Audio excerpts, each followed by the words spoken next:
Welcome to the open book, where every voice matters. Every story got layers, and every conversation opens something new. Turn the page, turn the page, turn the page. Turn the page. Turn the page. Turn the page. Welcome to the open book, where the real conversations flow. Turn the page. Turn the page. Turn the page. Every story got meaning. Every perspective shows. Turn the page. Turn the page. Turn the page. Turn the page. Late night talks with the smooth bass knocking. Whole room tuned when the topics dropping. Authors, culture, real life views. Open book vibes bring a whole new groove. No fake energy when the dialogue starts. Different perspectives play a major part. From page to podcast, the vibes stay deep. Real conversations every single week. Welcome to the open book, where the real conversations flow. Turn the page. Turn the page. Turn the page. Turn the page. Every story got meaning. Every perspective show. Turn the page. Turn the page. Turn the page. Every chapter different. Every voice got purpose. Every voice got purpose. Turn the page.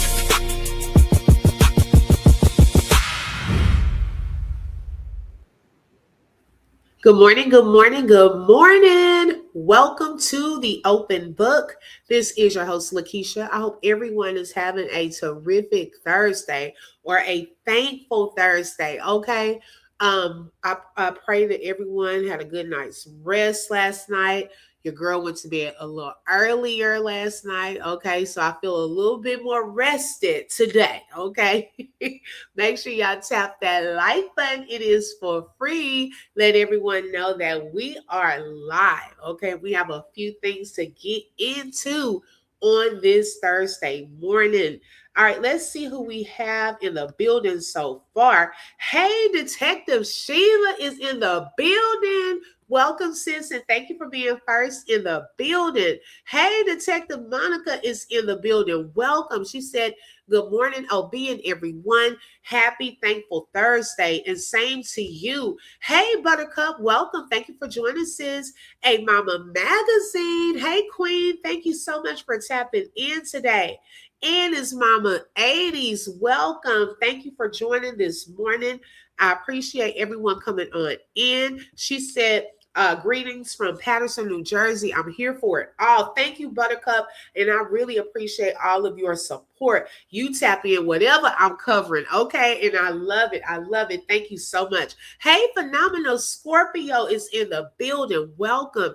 I heard that New Jersey area, Philadelphia, all of them, they're getting like a large amount of heat and increase in the temperatures up there. See, down here in the South, we used to it. Okay. See, when it's 99, that's a cold front.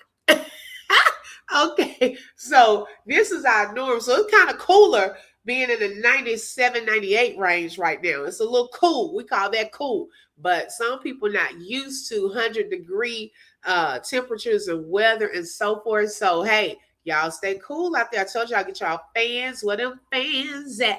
Get them fans, okay? Get you the little mister. Don't be embarrassed, okay? Some people having hot flashes on top of a heat wave, okay?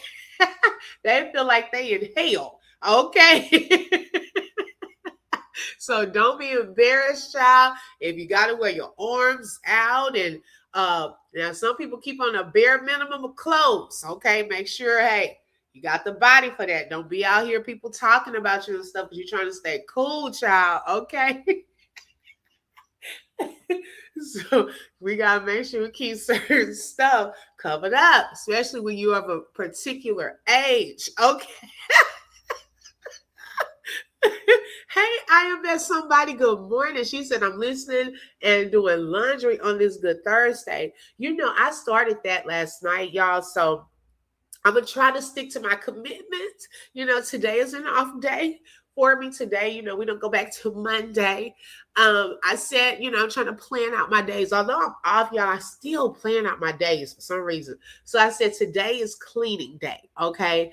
So I'm going to try to stick to my commitment. I said, let me do my live and do my cleaning. Tomorrow going to be my business day. Like, although I'm off at work, child, I got to get ready for the upcoming school year. So I'm going to work on my website and things like that tomorrow and just really, really focus. So if y'all don't see me live, I may do a live premiere or something here and there tomorrow. Okay. Hey, Empress King. She said I couldn't click fast enough. Thank you so much and welcome. I appreciate the support. She said it's 100 degrees right now in New Jersey, and I'm over this BS. I'm so sorry. I'm so sorry. Okay, because hey, I get it. I get it. The South be sizzling. Come on now. Yeah, we have more humidity. Thank you, Monica. Y'all hit that like button. It is for free. Hey, T Lady Boogie is in the building. Welcome, sis. Thank you for joining. She said it's too hot to think. Empress Key said, I just moved to Texas and I'm not used to this heat. Get used to it because, like I said, this is the cooler side of it. Okay. Seems like, we may not be too bad. We're in July, almost August. So it ain't really, we've had a couple of days of 100 heat. So we might get a little cooler. We might get a little cooler this year. Okay. Hey, Tyrese with the T is in the building. Y'all, some of us, we be in these YouTube streets. I see some of y'all like bumping into y'all with my YouTube bumper car. I'm like, hey girl. Child, we be everywhere. Now, I'll come in sometimes, y'all, but I have kids and so forth, and it's the summertime, so if y'all don't see me speak, if I miss speaking to anyone or anything like that, sometimes it's just playing on my computer where I can hear it, but I may not be in the chat. I'll come in the chat some of the times and just speak and all of that, but sometimes I just got to handle business. Child, it's too hot to even talk, okay? Yes, don't forget to hit that like or double tap that screen. Good morning, Lana. Welcome. It's 89 degrees, but the real feel is 103. Yes. And and sometimes you don't have that breeze. Okay. That makes it worse when you don't get a little breeze. So that's why I say they have too many fans out here for y'all. Okay. Y'all don't need to be falling out. Make sure you take water, get you some ice water, keep with you and so forth. She said, girl, I can't help it. I be jamming when this come on, turn the page. Come on now. Did y'all see my picture? Let me pull that up for y'all. This took me out yesterday. Okay. Let's see here. I gotta see which one is it. Was it this one? No, that was D. I did one for D. Y'all, shout out to Royal D. Okay. Royal D has one. Let me see. I got to find the one I did for me too. Girl, I was playing. Look at me saying girl, like I'm talking on the phone. I was playing around with ChatGPT. Y'all know yesterday was a couple. Let me see which one was mine. A couple went up to the top of the Empire State Building. And this is news, okay? It kind of goes together. They went to the top of the Empire State Building. And once they got up there, they're like this daredevil couple. And once they got up there, y'all, he proposed to her. Now, of course, they went to jail. Okay. They went to jail. Now, I'm not sure of how long they have to stay in jail. Okay, but they did go to jail after doing that. But hey, that's some commitment. Okay, come on now. This is what I call some dedication. When they got up there, child, they said, welcome to the open book. Turn the page. Hey, turn the page. I say, thank you for that support and that dedication while, you were getting proposed to. They thought about us here at the open book. We are everywhere, child. We are in New York. Okay, so shout out to anyone there in the New York area. They know about the open book. Turn the page. Okay. Okay, Tyrese with the T. Girl, you be everywhere. Look, Tyrese is in multiple sectors. Okay, just like I am, she is too. Girl, Buttercup was out. Okay, and was. I was knocked out. Girl, I went to bed early. Okay, and then got arrested. Yes, they got arrested after getting engaged, child. But they thought about the open book. Okay. She said, we're all your girl. Yeah, girl, I'm talking to y'all like, girl, yeah. So I forgot I wasn't on the phone. Well, Mr. CKB, shout out to him if he's in the bushes, but sometimes he's in the bushes. And he said from his channel one time, he was like, yeah, I come over there, at the open book. And it just sounded like they all on a phone call, little girl group over there. All the ladies in the chat, all them beautiful ladies. He be checking out the women in the chat. Then say we sound like we over here just talking on the phone. That's what it feels like to me sometimes, for real. Thank you, Mama Magazine. I appreciate that. She said they got their crazy ass locked up. Hey, but shout out to them for this commitment, okay, to the open book. This is promotion here. This is top tier promotion, okay, of the open book, child. We have arrived. We have arrived to the top of the Empire State Building there in New York, New York. Okay. Baby, it's nowhere you can't be with ChatGPT. Come on now. I'm telling you. So I thought that this was very unique. And I thought that was, although they got arrested, hey, who else? Okay, gonna do all of that. And I almost thought it was Batman when I saw the real photo, because the little thing he has on was flapping in the wind. I said, now what is going on? Who done climbed up trying to be Batman? I didn't know what had happened, y'all.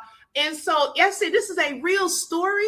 Now, I hope they looked this up before they did this, because my thing is, how much weight does this thing, that they check it out to see what the weight limit is? At the top of this is 2 of y'all. So I'm hoping that y'all checked into the weight limit, because I would hate for y'all to do this daredevilish type of stunt and ended up falling. Like, this is like top tier.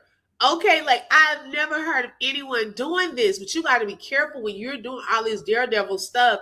But they did make it down safely, and they've got them, safely into jail. Okay. But before that, hey, shout out for giving us this promotion. Hey, Clarinetta, welcome. Okay, she said New Jersey is in the house. Okay. Let's see here. Hey, Tabitha, good morning. Latte is in the building. Welcome. Okay, come on, Buttercup, turn the page. Hey, turn the page. They just so relaxed standing up there. Exactly, Lana. That's what I was wondering. Like, this here is top tier. I've never seen it happen like this. So that's a huge proposal. Okay. Good morning, Linda. If you would like to support the channel, you're welcome to send a super sticker, super chat, Cash App, or buy a coffee. And those links are in the description field of this video. Thank you. Or in the chat with Latte. Thank you, Latte. Ain't no way propose to me on the ground. I would have said, look, how about you propose to me? If you want to go up there, I'll stay on the observation deck. And then you could go up there and propose. And then, hey, when you get back down, I will gladly accept. Okay. If he wanted to do this by himself, but sis looked like she works out, child. Muscular, everything, baby. She's standing up there like, what? Okay, come on now. She just as big of a daredevil as him. Child, I can't do it. Good morning, Janet. Welcome. All right, y'all. So let's get into it. We have a couple of topics we're going to talk about on today. One being the Karmelo Anthony updates. And we have former DA Thelma Anderson, who did when I say a phenomenal I don't think it was an interview. I think they were just doing a live together, her and another guest lawyer. And when I tell y'all, I don't know how many of y'all were over there, but some of the things they were saying, we have shared those very sentiments here. And I said, man, I wanted to throw the laptop. I said, y'all don't come on with the facts. Like, they were saying exactly how I've been thinking things, but they were really just laying it out. And I'm glad that there are people that will be real talk about this and really share it from the lawyer perspective and call out the legal errors. Okay, because we've heard of the lawyers like the not guilty boys, but some about the sisters. Okay, we start talking, child. Okay, it's something about it, child. Last night felt so different. And I love that they really shared it from their perspective as lawyers and broke that thing down. So we're going to tap into some of it. I'm not going to show her whole live, but we will definitely put that into the chat. So for those of you who want to see her full live, okay, you'll be able to. Hey, Karen, welcome. Hi, Rhapsody. Thank you so much for tuning in. Caramel is in the building. Welcome, welcome. Well, oh, she said the page is turned. Come on now. Shout out to T-Lady Boogie for the super chat and for being a sponsor for today's live. She said, I've been missing in action, showing support. Thank you. And we have definitely missed you, sis. So I know sometimes the mods are, we have health challenges sometimes. Some get busy, but I know that I have y'all support. So thank you so much for being here. It probably was her idea to climb up there. People is crazy. I could never. Okay, come on now. Mama Magazine with the eyes. Yeah, they were making some good points. Right. Okay, so let me pull up this video. And then T-Lady Boogie just gifted 1 membership. Now you're going to have to tell me who it is because on StreamYard, I can't see the name for some reason. Okay, let me pull this up. Okay.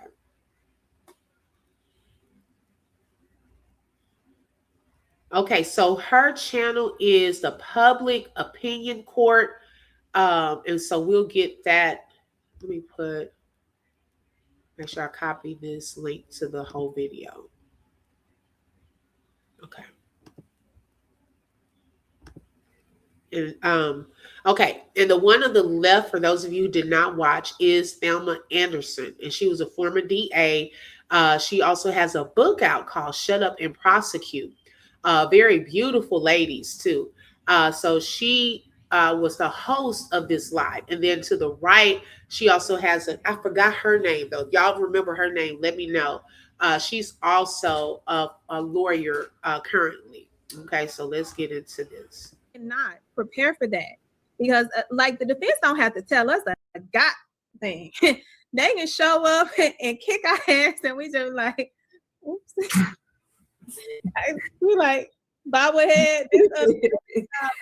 Damn, take me through that. So to know that this defense didn't even do any of that. No defense experts on the use of force. Okay, shout out to Phenomenal Scorpio. Okay, for becoming a member. She was gifted a membership. You were already family, but now you are a member. Okay, welcome to the Open Book members. Hey, the Queen's Den. Good morning, sis. Thank you so much for joining. Now, I love how she is calling out also the defense, okay, because we have already had our thoughts about the lack of evidence presented by the actual defense's side, the objections and so forth. So yeah, call it out. That's my thing, because it needs to be called out. And I'm pretty sure, and we also looked at on the docket, this new dream team, they're not playing around. Okay, we're seeing daily updates from them as well. And so that is something that I really, really appreciated, that they were not just calling out the prosecutors and the things that they were doing, but they were also highlighting where the defense dropped the ball too. Okay. Hey, Detective London, welcome. She said, oh, yes, that was a good show. It really was. It really was. Let me put a bookmark here for a second because I like to correct myself. For those of you who did not see it on my community wall, that picture that I showed yesterday, someone came up under the short where I shared that photo of Hunter and the young lady, where when it was first put out, said that was Hunter and Austin's girlfriend, Tatum. Well, there's a correction to that. Although the part is still true that Hunter took Tatum to the prom and stayed with her for a month, according to his mom, that picture is not her. I said, oh, thank the Lord, because the holding of the hands scared me more. That was from a homecoming event with someone he went with at the time. Okay, so I did put that on my community wall because I like to correct things if I put out something that was an error. So the whole situation is still true. However, the one in that photo is not the actual girlfriend, Tatum. Okay. Hey T Mills, welcome. She said, I think her name was Elijah. Okay, Elijah. I'm sure I'm not spelling it right. Oh, okay. Elijah or Elijah. Okay, but she's also currently a lawyer. Okay.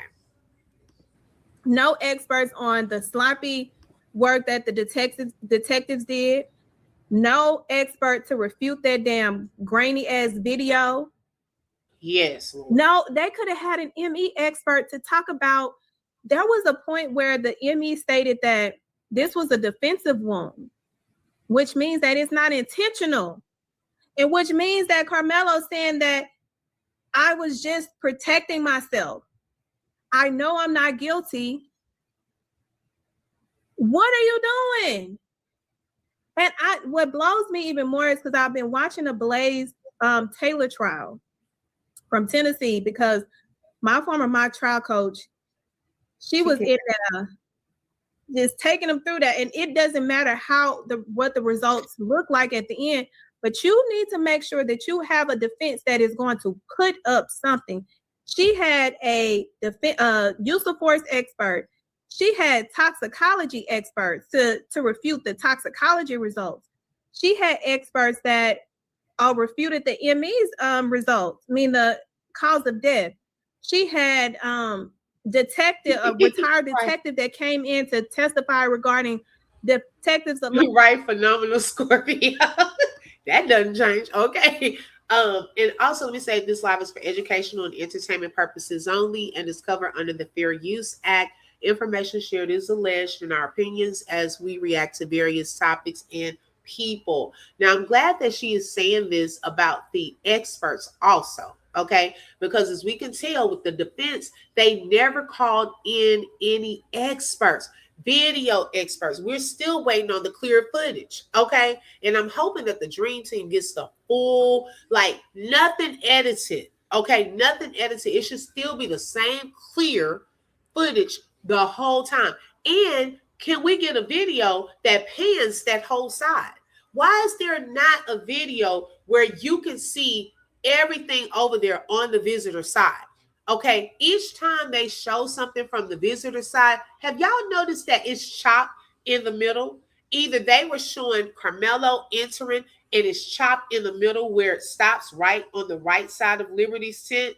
It doesn't pan over to Memorial's tent. We never see him walking from that point up over to that tent. You don't see that. You don't see that. There are no timestamps on that video that was released. Just like when we are seeing it from the other side, when the boys are walking in, it stops right there on the left side of Memorial's tent. It never pans over to Liberty's tent. And Liberty's tent was a part of the actual crime scene that was taped off with the yellow tape. So why is it that the camera never seems to quite move and pan across that whole side? It never does that. Okay, that's how you know something is off with all of that. If everything was supposed to have taken place right there on the 50-yard line, it never shows a complete side over there. And it should. It should be able to show the complete side. Allowing individuals to remove evidence and not going back to get certain evidence and then drawing these ultimate conclusions, and it ain't even finished. So when you saw that there were no mitigation experts, what went through your mind? Like how did that make you feel, from knowing that you are one of the ones that, baby, if we going to war, we going to war. We're going to war. There's no way. I was shocked because it's one thing to make their expert your expert. You know what I'm saying? Like there's a way to that their expert report might just be good for you anyway. Right? Like if their expert report is good for you, all right, cool. But if you need to get, even then, I would just have had it to double down. I'm getting the ME one. Not having another ME is insane. Like you have to have that. That's bare minimum. Having the police work was sloppy, so I absolutely would have done it. I would have brought in used my investigator as somewhat of an expert to be able to say, like, if I'm just an investigator, which is normally a retired or a former officer sometimes, that came in and got the same evidence, got the same stuff, it doesn't make any sense. The trajectory part would have been very huge on the knife, like the defensive wound. You want to have that use of force. You want to have that. Now, I don't know how true it was, but remember the other day when we were listening to the Tiffany Billions interview with Janina?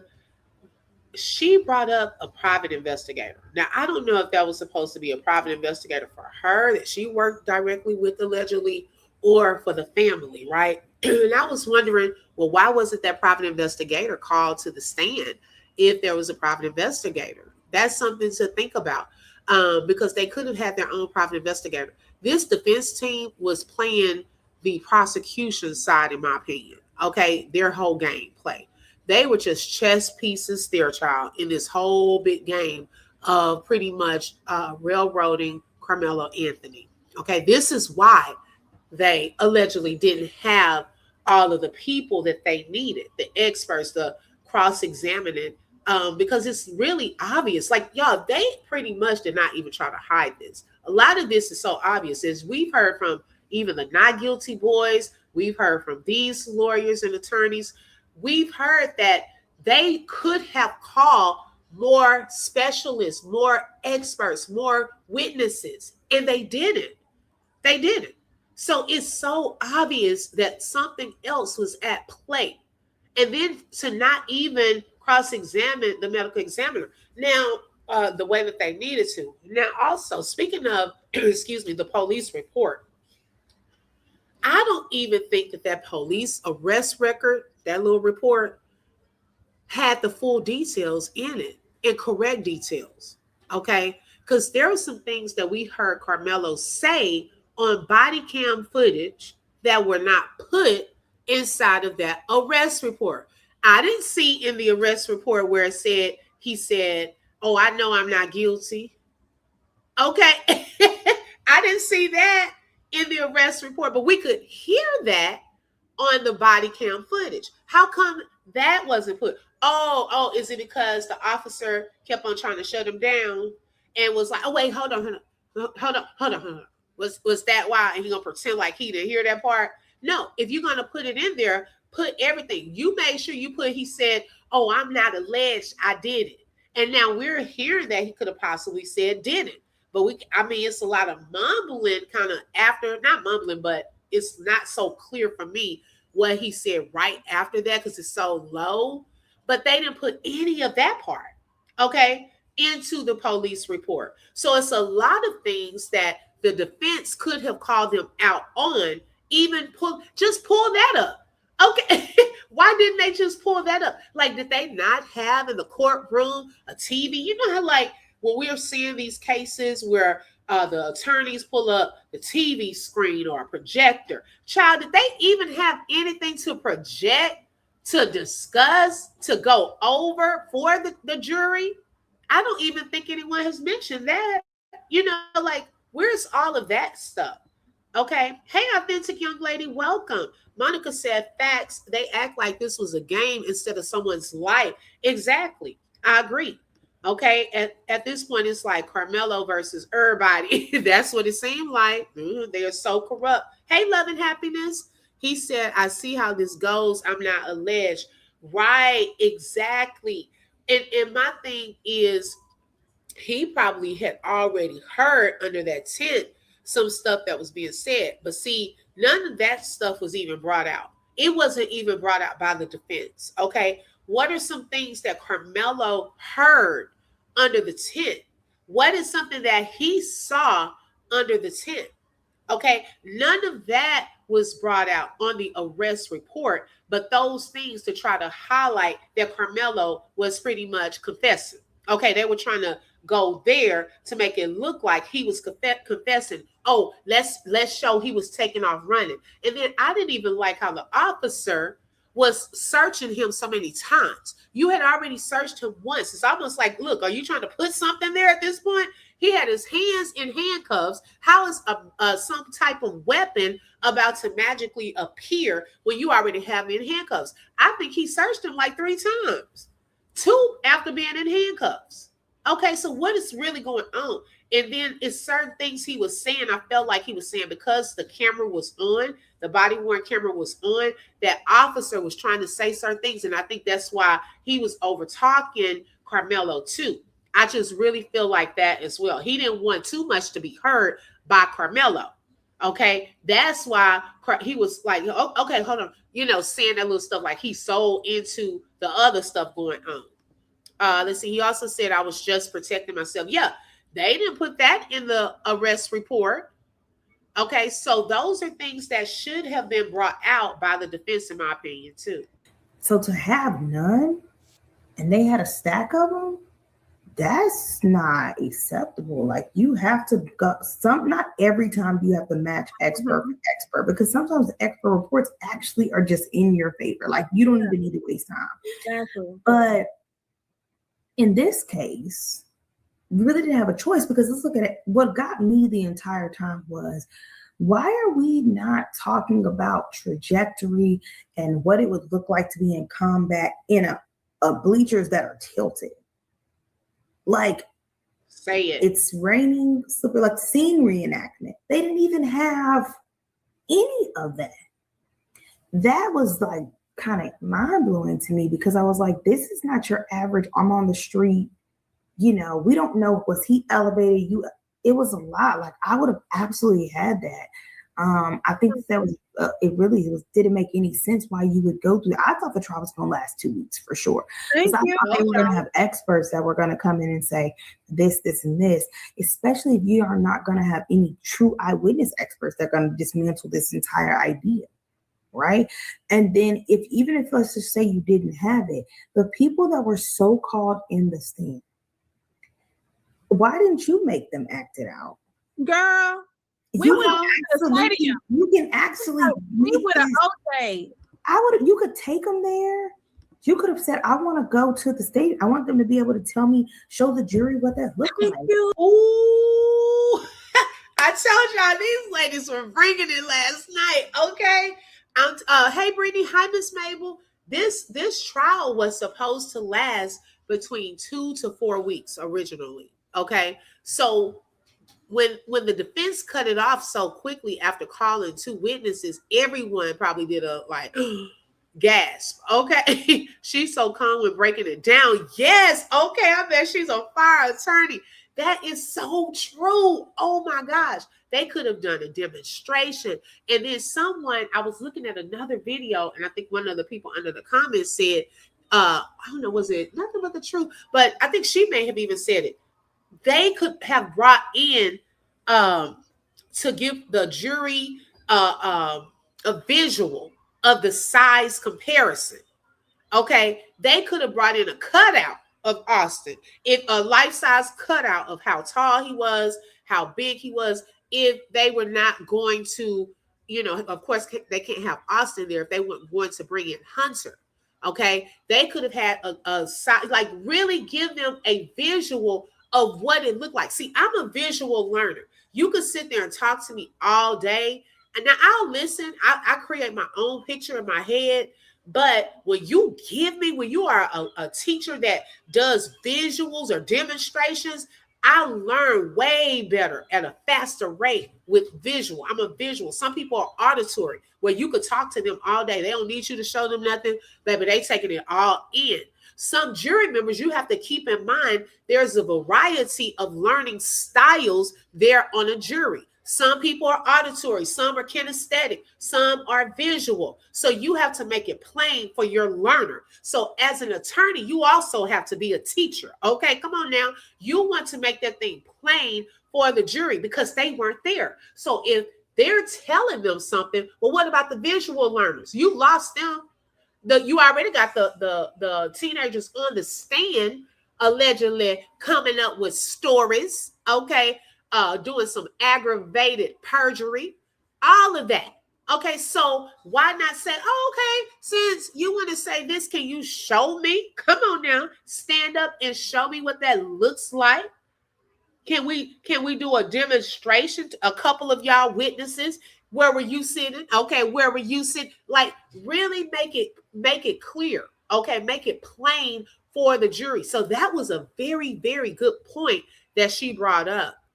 Yes, I was arguing my boyfriend down about this. He just said it's on the attorney. Pissed me off. Okay. Right. We've been too invested in this child. Don't come at us with that. You get cussed out, she say. I was baby. Okay, it makes you mad. That first trial went way too fast. Right, Brittany? Yes, I would have reenacted the whole scene. I was just thinking about that. Exactly. They could have done a demonstration of what happened. I heard someone say that body cam was supposed to show Karmelo's whole body, including his face, which would have shown his injuries. Oh yeah, it did look like he didn't want to show his face. See, those police officers, y'all, these body cams have been out for some time, okay? They have learned the tricks. They have learned what to do, what to say, know when it's recording, when it's not. Just like in the arrest report, these people know what they're doing. Oh, I thought my body cam was activated, but it wasn't. What? You've been on the force how long? How long have y'all been wearing body worn cameras? Come on now. They know what to say in case they pick this part up. Let me make sure I say this here. Okay. Let me make sure they don't hear this part. They know what they're doing with these body cams. Come on now. They've been in it too long. Okay. So some of that stuff, I'm like, he was over talking because there's probably a little button on there to adjust your volume. Okay, so it can block out background noise. Probably didn't want us to hear what Karmelo was saying. Okay, so many opportunities to fight for him were just passed up. I agree. Greetings, OG Patrice is in the building. Welcome. Let's see here. Thank you so much, T Lady. Hey, Riri. Let's see. And don't forget to hit that like button. It is for free. Ooh.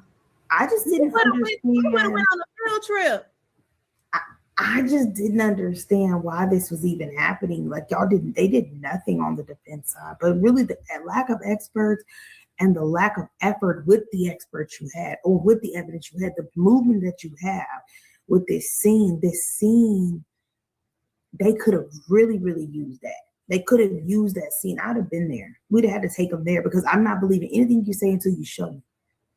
I need to show me what it looked like. Because Johnny Cochran said, I'm going to show you. We got to take I don't want to show you. I'm going to show you. He had that kente cloth on. He knew what he... Listen, the GOAT knew how to draw the people in and make them see the reality of his client. Because that was missing throughout that trial. Karmelo had a fighting chance if he would have had the right defense attorney.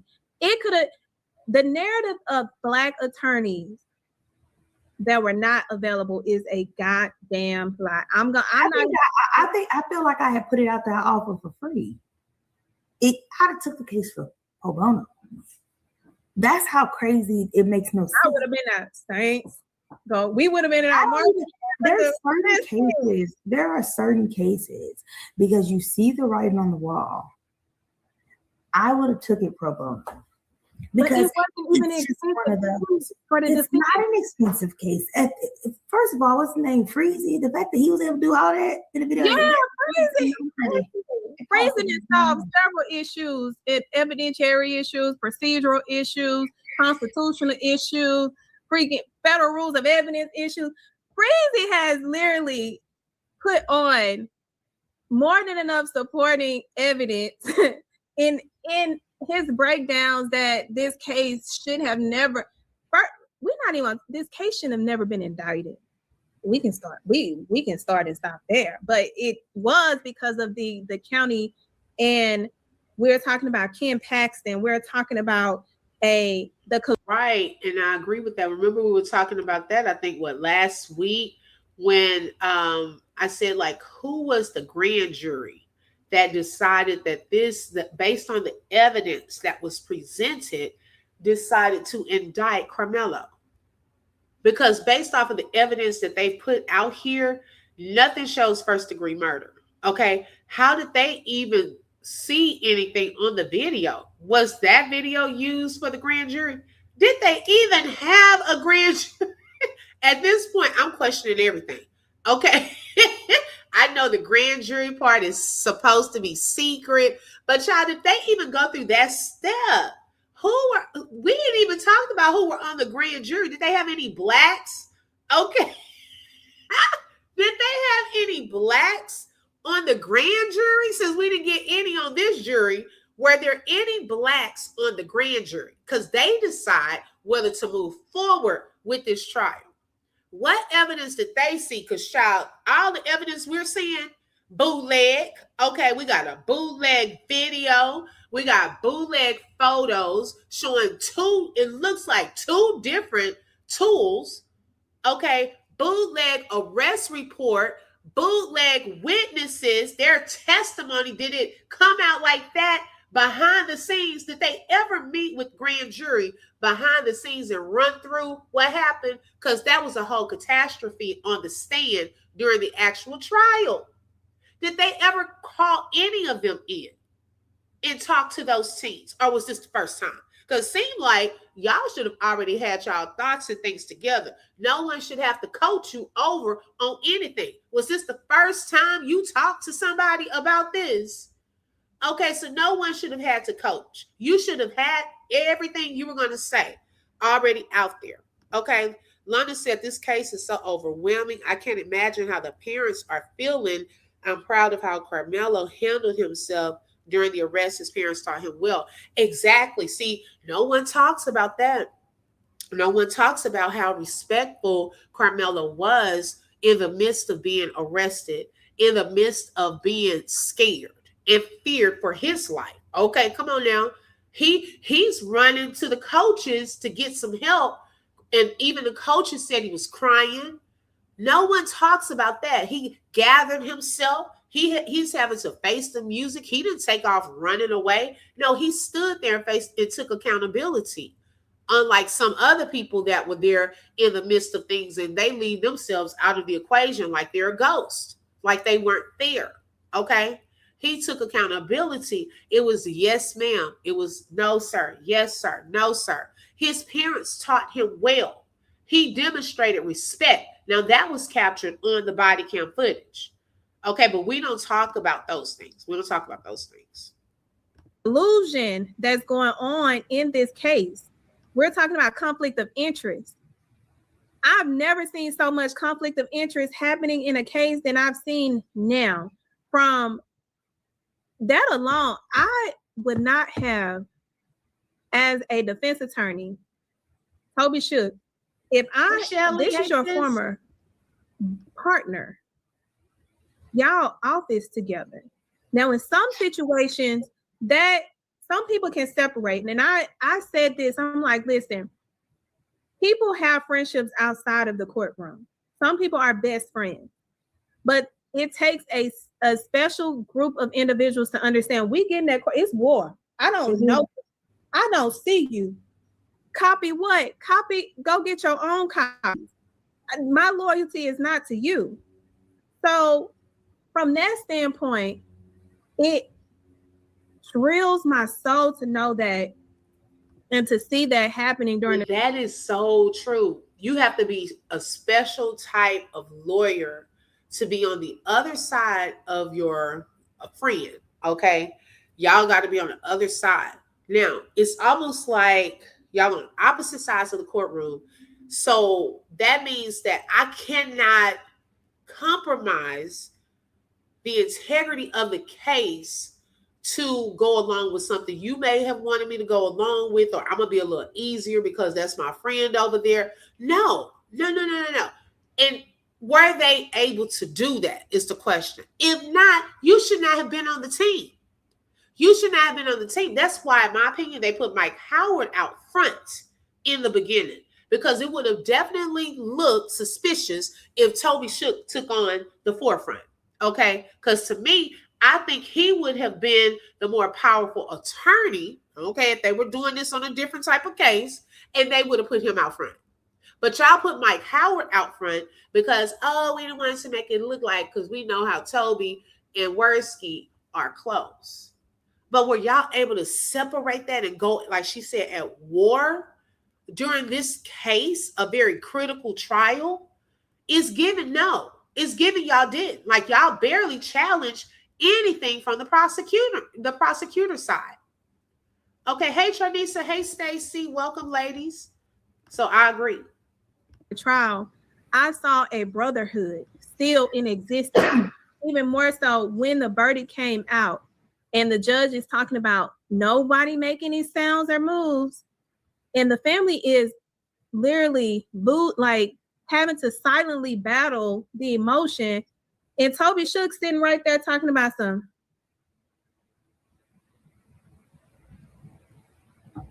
Not even looking at the family, not even trying to come and console the family. That to me, that sold it for me on what the fuck was the reality of this case. If you don't have, I know in cases I've had, the judge will say, this is a very highly emotional case. No matter which way the verdict is, I want you guys to at least hold whatever you have in until we get through the verdict. Right? Let's get through the whole verdict and do what you're gonna do. I've had that happen, but I'm already sweating bullets. Like at that point, like when the verdict comes, nobody understands. They say we have a verdict, your heart drops, right? So I can't imagine what the family's doing. I personally, when I step into the well, I don't see the family. I don't see nobody behind me. But that's in any part of the trial. It's almost as if I'm literally zoned out. I don't see nobody behind me or wherever I'm at. But I do see my client next to me, and I don't know what he's doing. So the fact that he didn't have any real emotion there or anything to deal with it, like, that's traumatic. So I'd be tears start rolling the moment I hear it guilty on my own. I'm worse than my clients could be real chill, and I could like, especially if it's something as big as that, right? And to not even acknowledge the family or the hurt. You're not really trying. You're really not there. You're not checked into that case, and really didn't care to begin with. I mean, that's just the facts. But one thing I always say, they keep hiring these white lawyers, and I ain't knocking every white lawyer in the world, but listen, all my hardest trials have been against Black lawyers. My easy trials have been against white lawyers. Every single time. There has not been one white lawyer that has wore me out in trial, but I can give you a slew of Black ones. And I'm glad at the time that I was getting wore out, I wasn't wearing a wig, because it was gonna be slipping. I had one trial that when I was going against this Black attorney, I had to shift my wig. It was, I said, I said, you doing too much. I can't even look back because my wig gonna shift because you over there doing too much. So there's a misconception about African American attorneys, but I can guarantee you, I would pick an African American attorney to defend me, and I would pick an African American attorney to try a case with me. Wow, that speaks volumes, because I think that some people do have that misconception and underestimate Black attorneys. But you have to understand too, and I like how she said that the ones that she's worked against, that challenged her, and it also makes you grow stronger. Okay, you research harder. They make you do the work. I know I used to work for, in my first year, I had a Black principal. And when I tell y'all, that lady scared me. I almost was nervous every time I heard her heels clicking coming down the hallway because she asked me the hard questions. Okay. She challenged me. Although I was scared and nervous, and she almost made me want to cry, okay, when she was asking me certain stuff, it helped me to become a better educator because I went looking for the answers, okay? I was like, I don't want to get caught not knowing again. So you do become better by people you feel challenged by, right? So that also should show that, hey, just because a person's Black does not mean they're dumb, that they're lacking, okay? Because sometimes Blacks know how to defend themselves. They know that they have to come harder in everything, okay? Not just being a lawyer, but some other careers, okay? And so I'm glad that she highlighted that so that people won't get that or have that misconception about going with a Black attorney. So those are things to pretty much think about, okay? Let's see here. Hey Jamillionaire, when they arrested Karmelo, I wonder why they didn't specifically ask him where's the knife, because everything that officer did was procedure when you arrest someone, not procedure when someone gets unalived. Ooh, okay. Now that's a very good question. At what point did that come up? Because remember, in the arrest report, the other students told the officer, one of the officers, where the tool was. That's a very good point. Why didn't he ask him things like that and read him his rights? Okay, although one of the not guilty boys, Michael, he was saying that they didn't necessarily have to because Karmelo had already started talking. Um, Read him his Miranda rights. So he said that he suggested you get arrested, don't say anything. Now we know Karmelo has been in this position before, so he's thinking he's doing right by trying to, take accountability, tell the officers what happened, and so forth.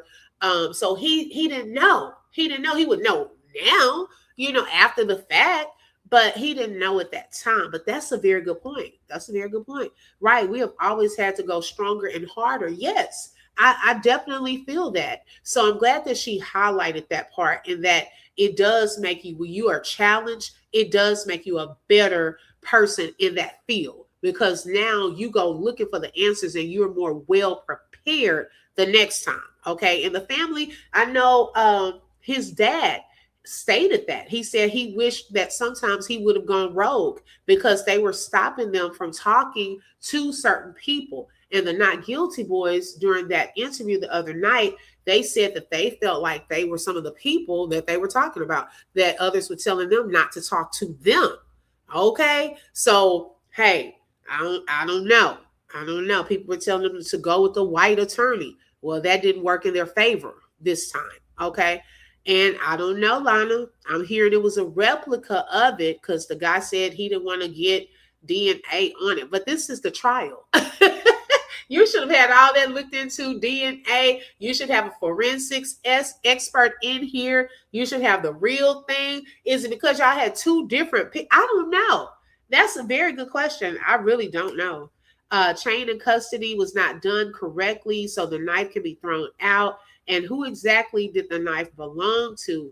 Yep, right. They don't think that we are smart, but Black people are smart and do their thing. Exactly. I agree. Because if where I lack, they make up. Where they lack, I make up. And it's a show. It's a sight to see. It's a baby taking opposing counsel through that each and every time, from voir dire to closing. It is a non-stop show because nobody can talk to a jury like we can. Nobody can adapt because of the experience and things that we have had to overcome. And we got a lot of season that they still can't manage how to get the recipe to. So I tell anyone that's always who I refer cases to. Now, only way I refer cases to, and that's a great point, Phenomenal Scorpio, and that shows how they were ill prepared for this trial. Okay, if you didn't come with the necessary tools, necessary gloves to a whole trial, this is how serious they took this, y'all. Okay, this is the lack of seriousness that they took, because who comes to a whole trial without the proper evidence and gloves? I just don't understand it. I've never seen it in my life. In all the cases, I know I'm not a lawyer, but I do follow a lot of public cases. A lot of us have. And they come showing you things. They have gloves. They have, presentations. They have demonstrations. They have all kinds of things. So, yeah, it shows they didn't take this seriously. They thought they were just going to come in court. Everything was a little formality for the public and just do what they did. Yeah, that's what I believe. Then once to get DNA on it, that's suspicious within itself. They got gloves. Where the gloves at? Yeah, where them gloves at? Okay, come on now. While we looking for fans, where those gloves at, child? I couldn't believe it. The caucasities is if it's in a jurisdiction where where we ain't going. And I always reach out like, hey, they're like, I don't go out there. So I got to give it to the caucasities. And the caucasities If they hire you, they hire you. But with Karmelo's case, and before we get out of here, speaking of the motion, they found a motion for new trial. And you talked about how it has to, customarily, it goes back in front of the judge who tried the case. They also filed a motion to recuse. In the canons in the state of Texas for judges, they cannot comment in interviews or show a bias towards a case that they have just sat on or is sitting on. Mm-hmm. That is grounds for disqualification and should be grounds to require that he knows that he needs to recuse himself. But in the event that he does not recuse himself, they have to go and do a recusal in front of another judge in order for it to be heard, because of course he can't hear the freaking recusal. As a defense attorney, and we rarely see judges go on and comment on cases. They know that there should be a motion, appeal filed on said case. What did you think when you saw that the cockroach? Because he looked, that we call him cockroach, and I don't care if y'all like, I didn't call y'all done said everything about me, so listen. I don't care. I don't care. The cockroach, because he roached around now just doing whatever he wanted to do. But make sure y'all doing what y'all need to do, because we got over 700 in here. Y'all should be subscribed, liking. Y'all should be sharing this live, because we sharing everything but what's under this wig, which is the Meek Mill braids. We ain't gonna show that yet. We ain't there yet. Okay, we still getting acclimated. We still getting to know each other. Like when you're in a relationship, you getting to know. They can't see the Meek Mill braids yet because they gonna leave. I don't want y'all to leave. I want y'all to stay. But when you saw the cockroach, knowing that he still have and that was one of the questions I posed yesterday. How many of y'all felt that the judge would recuse himself? I think those interviews that he did afterwards really are going to bite him in the behind. Like, seriously. So he may not have a choice based off of what she just shared, okay? He definitely showed a bias and was talking too much. So hopefully the dream team will even present some of that info from that interview so that he wouldn't want to be on this new trial. Okay, that he will actually recuse himself from it. And he's about to retire. I mean, go on and retire, child. Okay, why would you even want to be over something like that, sir? Go on and retire and enjoy Florida, wherever you plan on going and doing, child. Enjoy that and let them move on with their appeal. Duty to remain unbiased. Go into it. An 18-minute interview after he done closed off all other media outlets. He done closed down this case. Could nobody get a hold of what was going on? But all of a sudden, you want to open the doors of your courtroom to have an interview. Right. What does that say about the overall makeup of what happened in this trial? And what do you think the likelihood that this could be grounds to get him recused if he decides not to recuse himself? I think that he knew that he was going to rig the trial from the beginning and that it would come back, and that when it came back, he was not going to be on it. I think he knew that the trial was going to be rigged, and that it would be rigged to the point where Karmelo will be found guilty, and that by the time it does come back, Karmelo will have already done some time. Karmelo would have been broken, and he still would have gotten what they're going to say is justice for Austin Metcalf, right? And I think it was a temporary Band-Aid moment that he has to be found guilty. I got to be the one to do it. And I don't care if I'm getting recused or not the next time around, because I would have already got my pound of flesh, or I would have already gotten what I needed to get out of this case. And so there are some judges who have this mentality of, okay, well, it'll come back on the table, by then you would have done time. There are a lot of prosecutors who feel the same way. it'll come back on appeal, but it doesn't matter, right? So I think the overall shows exactly that he executed his plan. He was going to get that guilty regardless. It wasn't going to matter. And that he had no intentions on being the judge the next go round. I think he is almost guaranteeing himself not do. I think he did it on purpose because he couldn't have been. He knows better. He did it on purpose so he won't be the Hi, judge. Candy Girl Pink. I think he knew that Karmelo was going to get that second shot, but it doesn't matter because, again, they want to be the ones to say that it happened. Mm-hmm. It's election season. This is what I tell people. It's election season. You have Kim Paxton up for election. You have Cockroach that's leaving. I don't know if the predator prosecutors who had to settle a sexual harassment and retaliation case. And that's another thing. This is why it's a caucasity, because ain't no way that these individuals should not have been reprimanded by the bar, should not have been removed from office, because a settlement is enough for me to find that you did something because you went on this whole smoke show. I can't wait to go to court. Well, you didn't because you settled, because that means you did something. And just because there is no finding of guilt that you ain't admit nothing, you settled. Mm-hmm. A person that didn't do anything wouldn't settle. But even more so, I'm just let y'all know tomorrow when I see y'all, because I'm coming back tomorrow, because it's some caucasity conflict of interest that's going on that we gotta unpack. We gotta unpack these Mevcanians, because that's what their name is. That Attorney King, he didn't name them. He got a whole little group Mevcanians, like, because they are insane. We're gonna talk about them. But most importantly, I'm gonna show y'all how to go and file a complaint.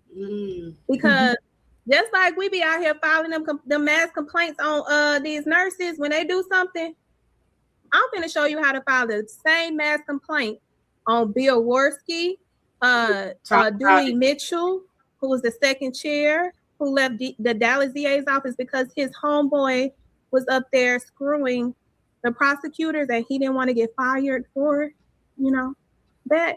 Yeah, they all dirty.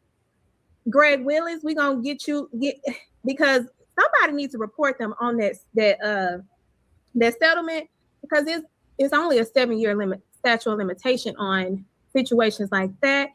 Then I'm gonna show y'all how to file it on that judge, because it's definitely giving Batson. He went and did an interview, which is a violation. So we're going to get into how we're going to do this, because since they want to play, we're going to play in the legal way. Ooh, okay. So she said that she is going to break down how to do those complaints. Okay. And I think that's coming up possibly, I think today. So to see that full video, I did put the link. So shout out to Thelma and I believe Elijah, that really spoke a lot of facts and broke this thing down from a lawyer's perspective. Okay. Because a lot of things that they said last night, y'all, baby, I was like, oh yes. Like, I mean, it was really, really good. It was a really good vibe on last night. Hey, it is what it is. She said, I think the body cameras videos that weren't turned on may have had video in Karmelo's favor. Ooh, I hope they subpoena the devices to see if they were on. Ooh, okay. When I tell you, you might be onto something, because one of the officers, remember when we went through the whole arrest record and he said he thought he had it in some type of mode. I would have to go back and look at what it said. He had it in some type of mode.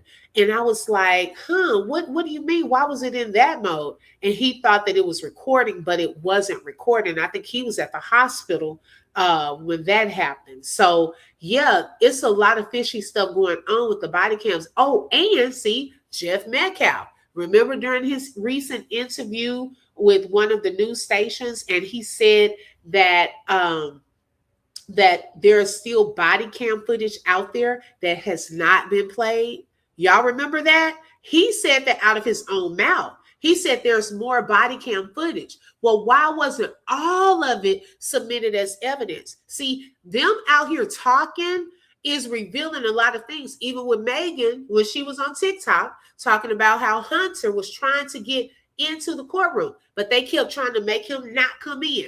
Okay. And then all of a sudden they snuck him in the back where the jury couldn't see him. Okay, so when they probably say, everyone, please stand for the jury. So that's probably when he came on into the courtroom and then hurried up and sat down. So they couldn't see his size and all of that. Okay, so it's some other things that she was stating too about the actual trial. And if people listen, some of the things are starting to come out. So I want to know what's the other body cam footage that Jeff is talking about, because he said that out of his own mouth. Okay, everybody got to put in complaints. That's how we get the job done. That's true. The more you have, the more serious people take it. We need all of the body cameras. Yes. Okay. Hi, Henry Kitchen Man. Every witness lied. The judge is racist. The lawyers is racist. Austin slipped and fell on the knife. Karmelo was jumped. Day airbrushed. His bruises in his mugshot video is edited. Okay, call it all out. Okay. Hey, Chef's Kiss. Good morning. It's still morning here, but I know it's afternoon for some people. And maybe they could subpoena that Fox News when they said Hunter and two other boys gave statements that Karmelo picked up their tool. Yes, they need to subpoena that too. They've been talking too much, but let them keep talking. Okay, they're putting it all out there.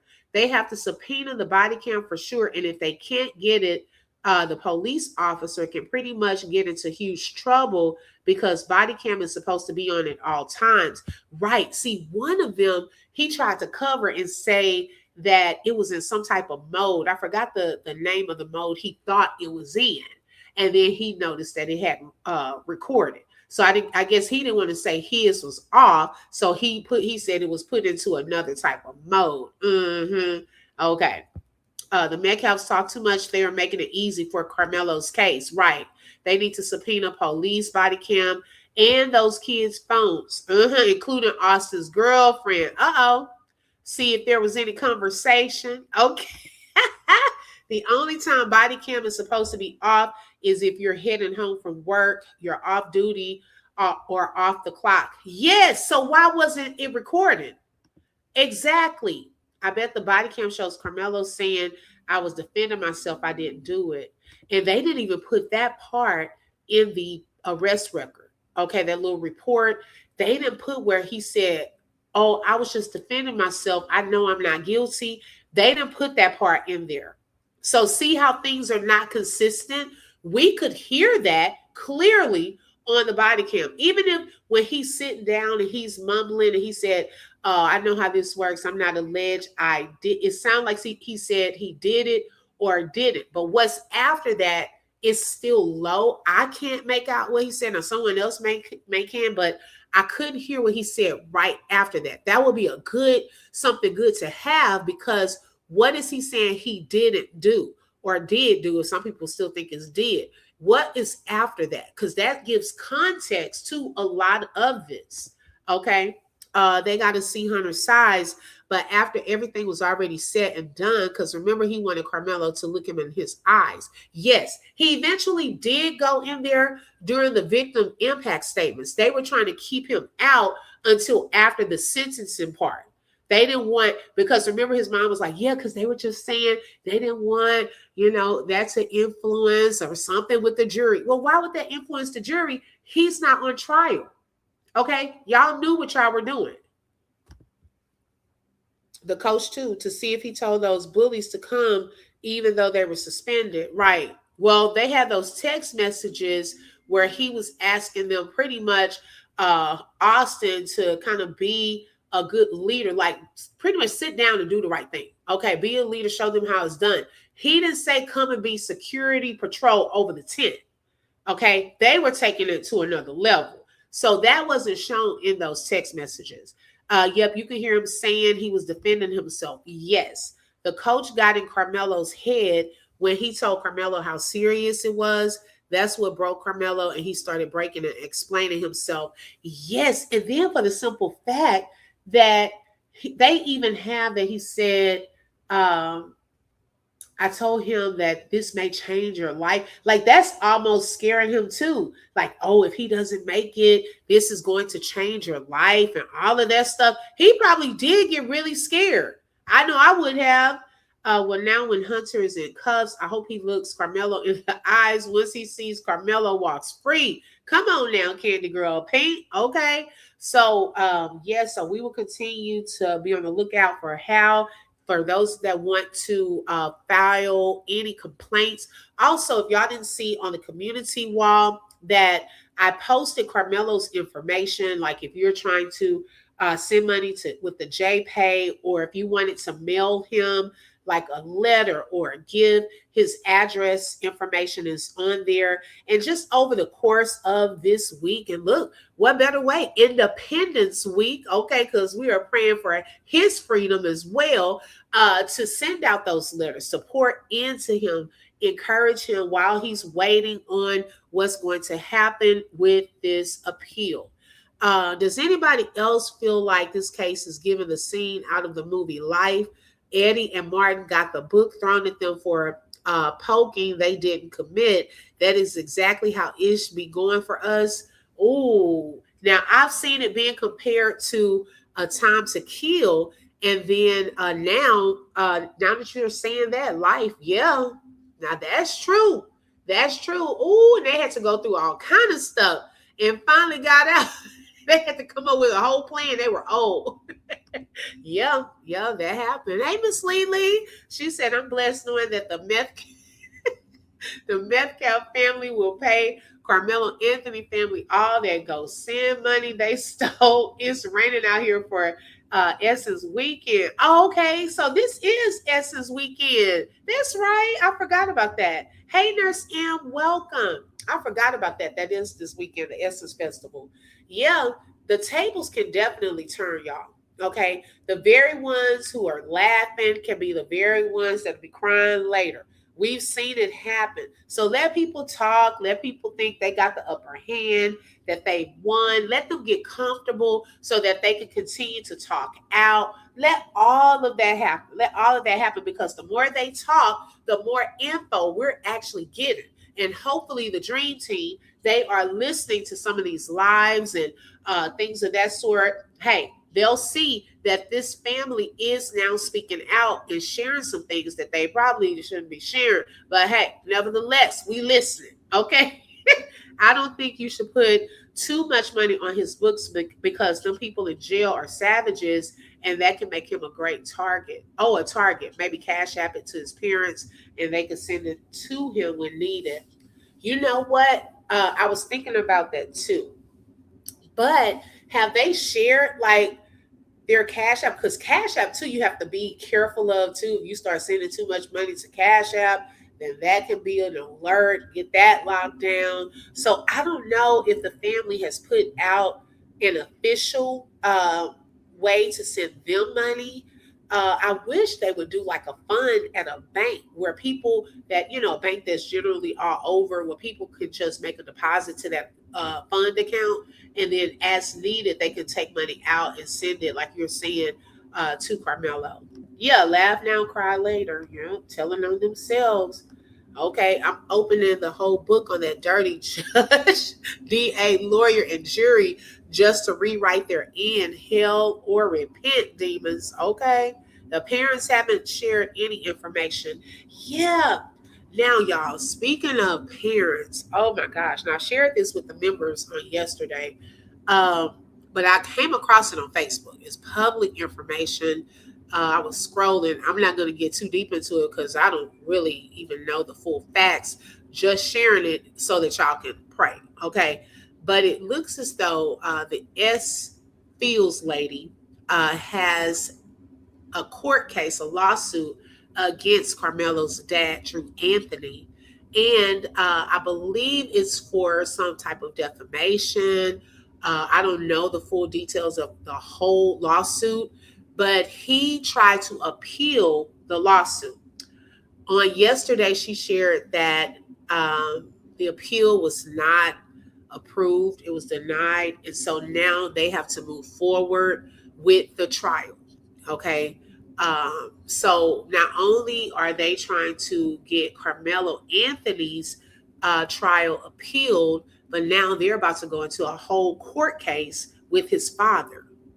Now, these things do take money, y'all, with lawyers and so forth. Now, I know with Carmelo's lawyers, they're pro bono, but for his case, I don't know. I haven't gotten too deep into that case or really know the full details, but that is just something as I was scrolling yesterday that popped up, and I'm like, what? And it's not only him. I think she said that it's the Tiffany Billions lady and Charleston White, allegedly. Okay. So, y'all, this thing is turning into some other stuff. They've been quiet, which is good. They're not showing ignorance like the Metcalfs. Yeah, I really don't see them out here on lives like they did that one interview that was on the Breakfast Club. Let's see. Have they done another one post-trial? I think that was the only one that I've. Oh, no. They did do one other one with a news station, one other interview, but nothing disrespectful to the family, no cussing nobody out. They kept it very professional and really sharing their story. So kudos to them on that. So just keep them all lifted, y'all. It's a lot. But sometimes, it's a lot of rain and storm before the actual rainbow. So, just keep them lifted in prayer. Okay, so we're going to briefly kind of get into and turn the page on our next topic for this morning. Now, we'll go deeper into this topic, but I wanted to do like a little intro to it today and kind of tell y'all, because this case actually came to a close on yesterday. But remember, I shared with y'all, this is very interesting to me and what took place with this trial. Now, this judge, okay, actually allowed cameras and court TV inside of the courtroom, okay, unlike in the Carmelo Anthony case. She said there's a post I made on Facebook during Jim Crow with a mob of white boys and 4 black boys on a train, and the white boys were trying to put them off the train. Oh, really? Okay, I hadn't seen that.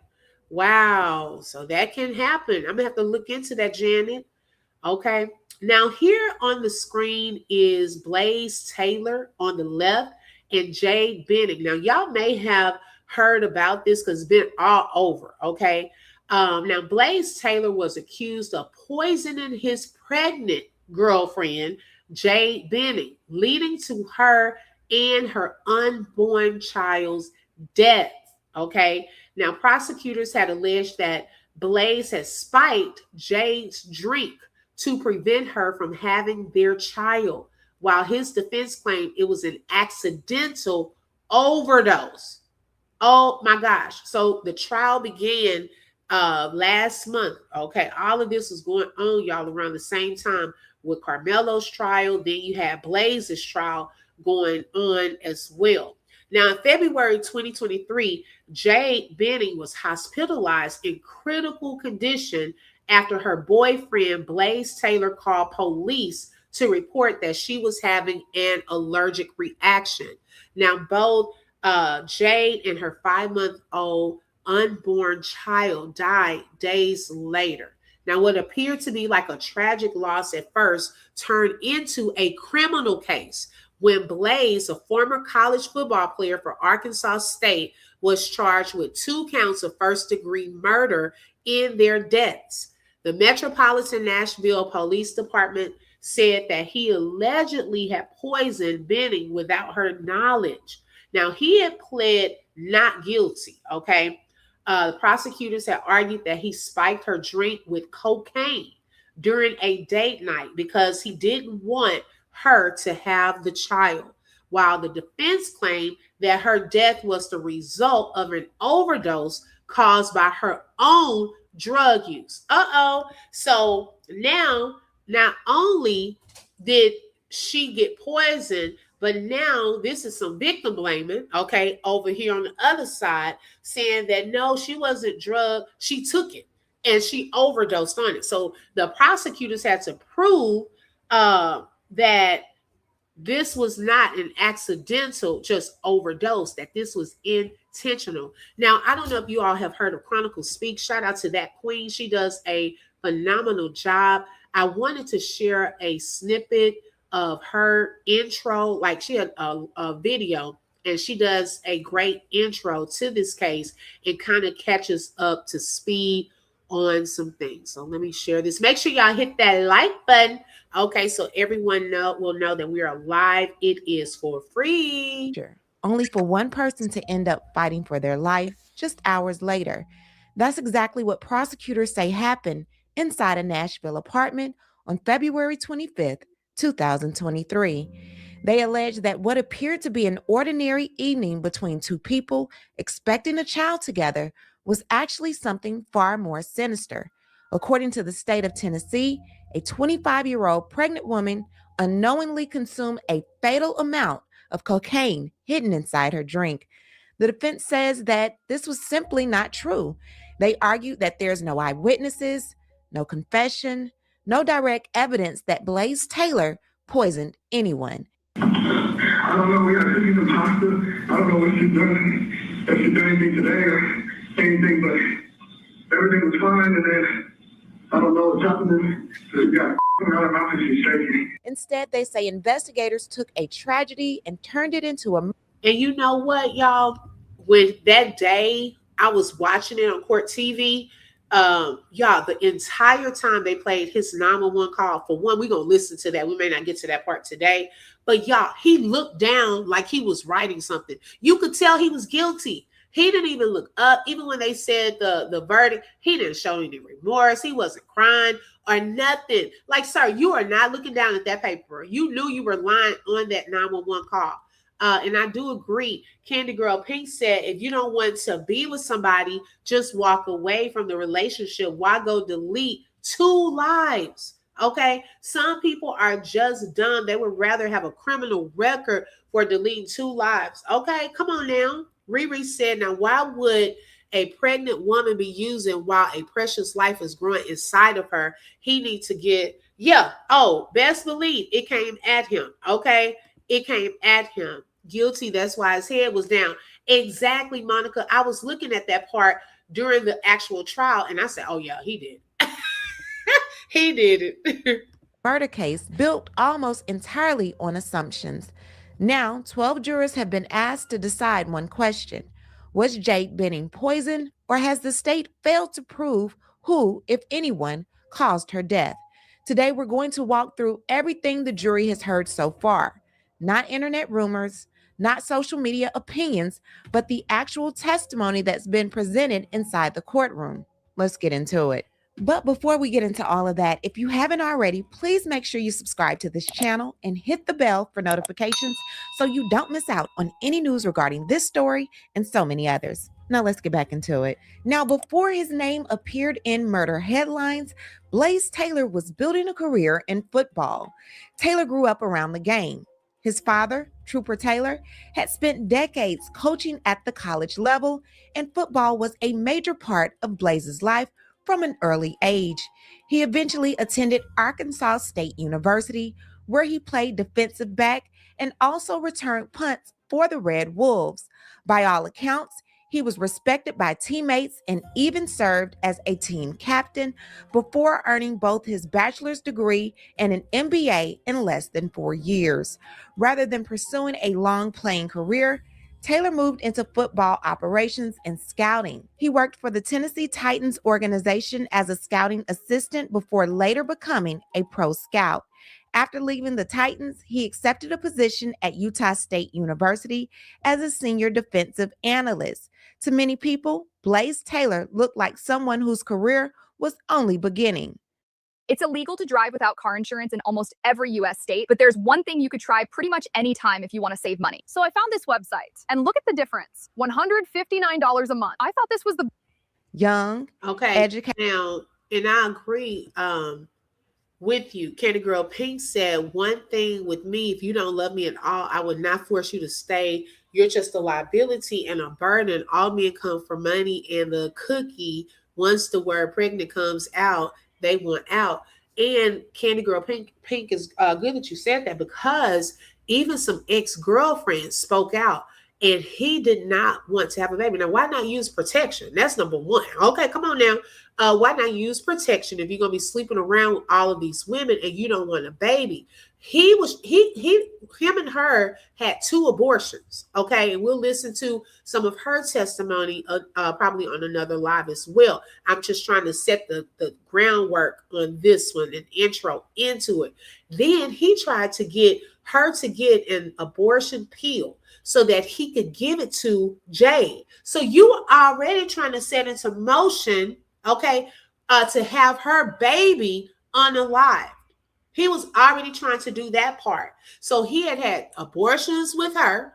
Then Jade, though, she didn't want an abortion. She wanted her baby. She had already named the baby, wanted to name the baby Ivy, and everything. I think she was 24 weeks.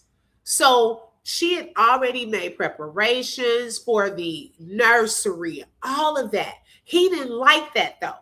Okay, because notice here, he grew up around sports and football and had some great opportunities.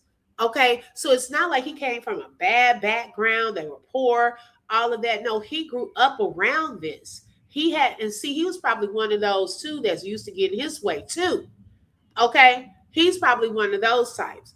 But they said her friend came and took the cameras out of her house. So what was she trying to hide? And also the girl was smoking weed. Y'all do know they can put fentanyl into that. Yes. Now that friend, I'm gonna have to go back and listen to some of that testimony because I missed some of it. I saw some of her testimony, but I didn't hear the part about the camera. So I'm gonna definitely, when we get to that, listen to some of her testimony too, because this case here, this is interesting to me too. I was like, wow, some of the things that came out in this case. Hey, Karen, they know he's innocent, but refuses to put forth the real evidence. Karmelo's words were altered to say he did it instead. I'm not guilty, but I defend myself. Right, Miss Lee, that part. So you're talking about Karmelo. Yes, I agree. Right, cover your whistle, little whistle up. If you don't want kids, they swear they can't really feel it with a rubber. Child, look, they have all kinds now. Okay, it's no reason we should still be out here talking about I want no babies. There's different things that you can do. Okay. Working in football, building connections, planning for the future. No one imagined he'd eventually be sitting in a Davidson County courtroom facing 4 homicide charges. Then there was Jade Benning. Unlike Blaise, Jade wasn't connected to the football world. She was a chef in Nashville. Friends described her as funny, loyal, charismatic, and someone who loved people and loved life. One thing nearly every witness has agreed on during this trial is that Jade was excited to become a mother. She wasn't hiding her pregnancy. She wasn't avoiding doctor appointments. She wasn't uncertain about keeping the baby. Instead, testimony showed she attended every prenatal visit, talked about her daughter constantly, and was preparing for motherhood. Those details may seem small now, but they become incredibly important later because prosecutors are trying to establish Jade's state of mind before her pregnancy.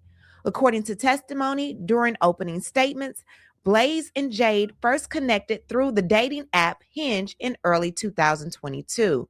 Initially, nothing serious came of it. Months later, they reconnected and began dating. The relationship moved quickly, but according to both sides, it wasn't exactly traditional. The defense described the relationship as casual in its early months. Prosecutors acknowledged the couple wasn't on the same page. Then everything changed. Jade became pregnant. She eventually told Blaise she believed he was the father. From there, the prosecution and the defense began telling 2 different sides of the story. The prosecution suggests Blaise did not want the pregnancy. The defense says that the 2 worked through difficult conversations and eventually agreed to get to know one another better so they could co-parent if the child was indeed his. And that's something you'll notice throughout this trial. Many of the facts aren't actually disputed. What's disputed is what those facts mean. Now we arrive at the day prosecutors say changed everything. February 25th, 2023. According to testimony, Jade had been at work. Coworkers would later tell jurors she appeared completely normal. She wasn't sick, she wasn't depressed, and she wasn't acting strangely. Instead, she was excited because she planned to leave work early. Why? Because she and Blaise had plans. The evening was supposed to be simple: cook dinner, paint together, spend time as a couple. Her coworker, Lauren Weber, testified Jade was genuinely looking forward to it.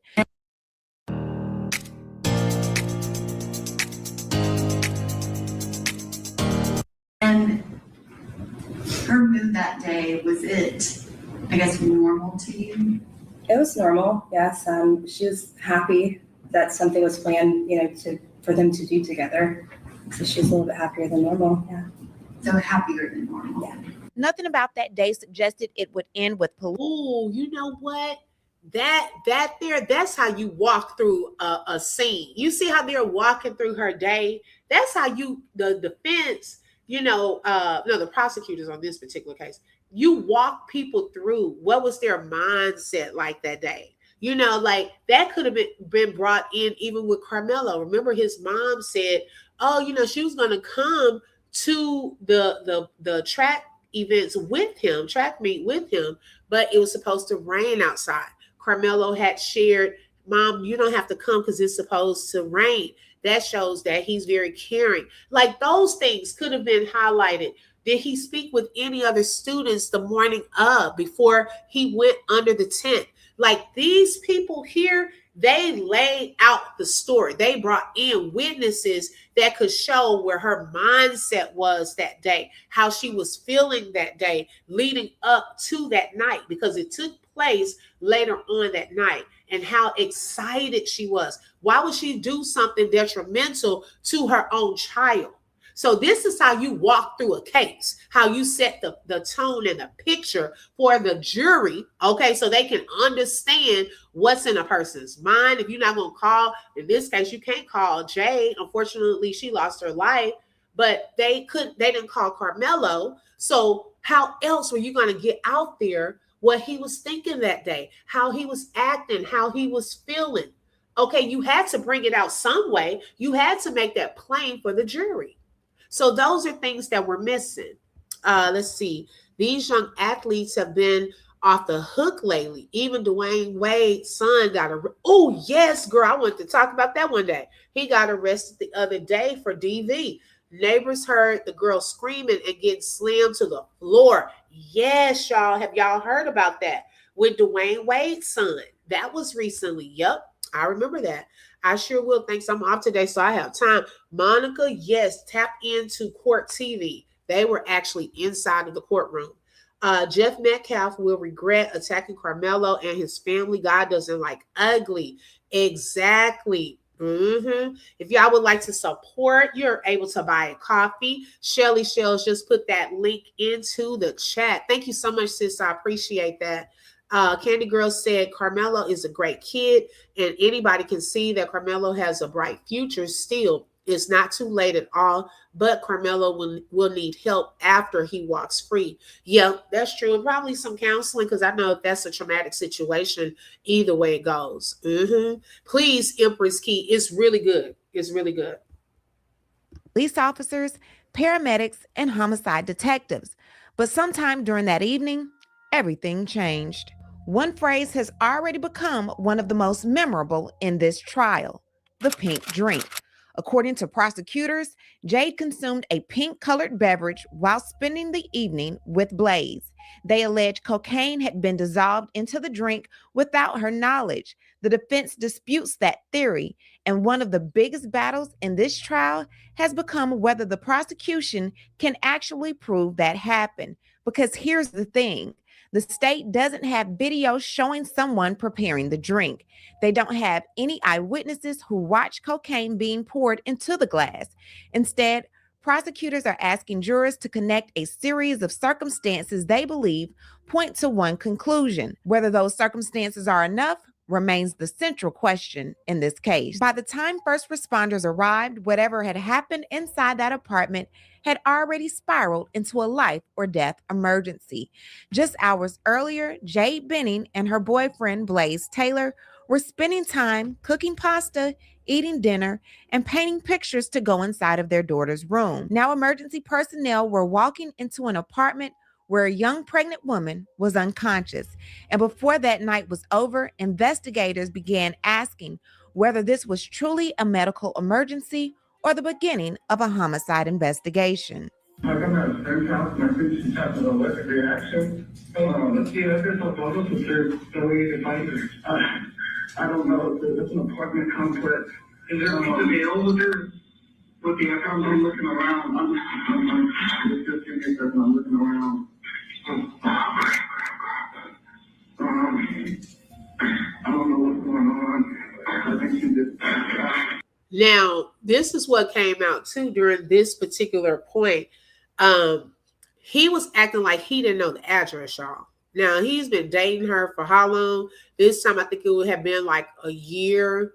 And you don't know her address. And they're asking him, well, can you look for a piece of mail there and all of that? So, see, that's a stalling technique too, okay, to get her help in time.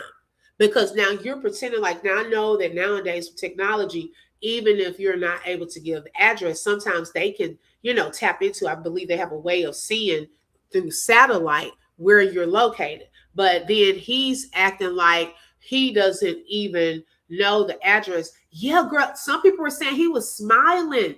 This dude is weird, crazy. I'm telling you, he was looking down the whole time that they were playing the 911 call. He was pretending like he was writing something. Sir, you're guilty. I could tell that day. Okay, you're guilty. I feel horrible for Karmelo's siblings. Can't imagine what they're going through. Also, I wonder if they're being homeschooled. You know what? I wonder that too. And I'm trying to remember if his father said something about that. Because I think that he did mention them being homeschooled in that interview. Yes, because of the things that they were saying to him at school. Definitely the son. Now, they probably did it with all of their kids right now, especially because it would be a lot going on. Yeah, the devil is working hard. Oh, Lord, he worse than Alicia Andrews. Girl, yes. Okay, 911, no address. They just want to sit on that phone and ask too many damn questions. Get here already. Now, that is so true. I know when I had to call 911 one time, child, and I don't know if they're trying to keep your attention, keep you, on the phone so you can breathe. But sometimes they asking all these questions. Y'all can ask them when you get here. Like, just get here. I don't know. But he said he didn't know the address.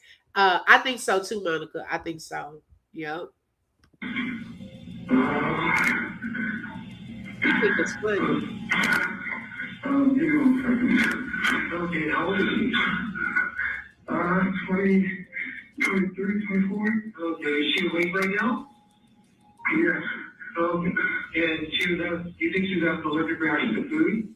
I don't know. We got cooking some pasta. I don't know what she's done.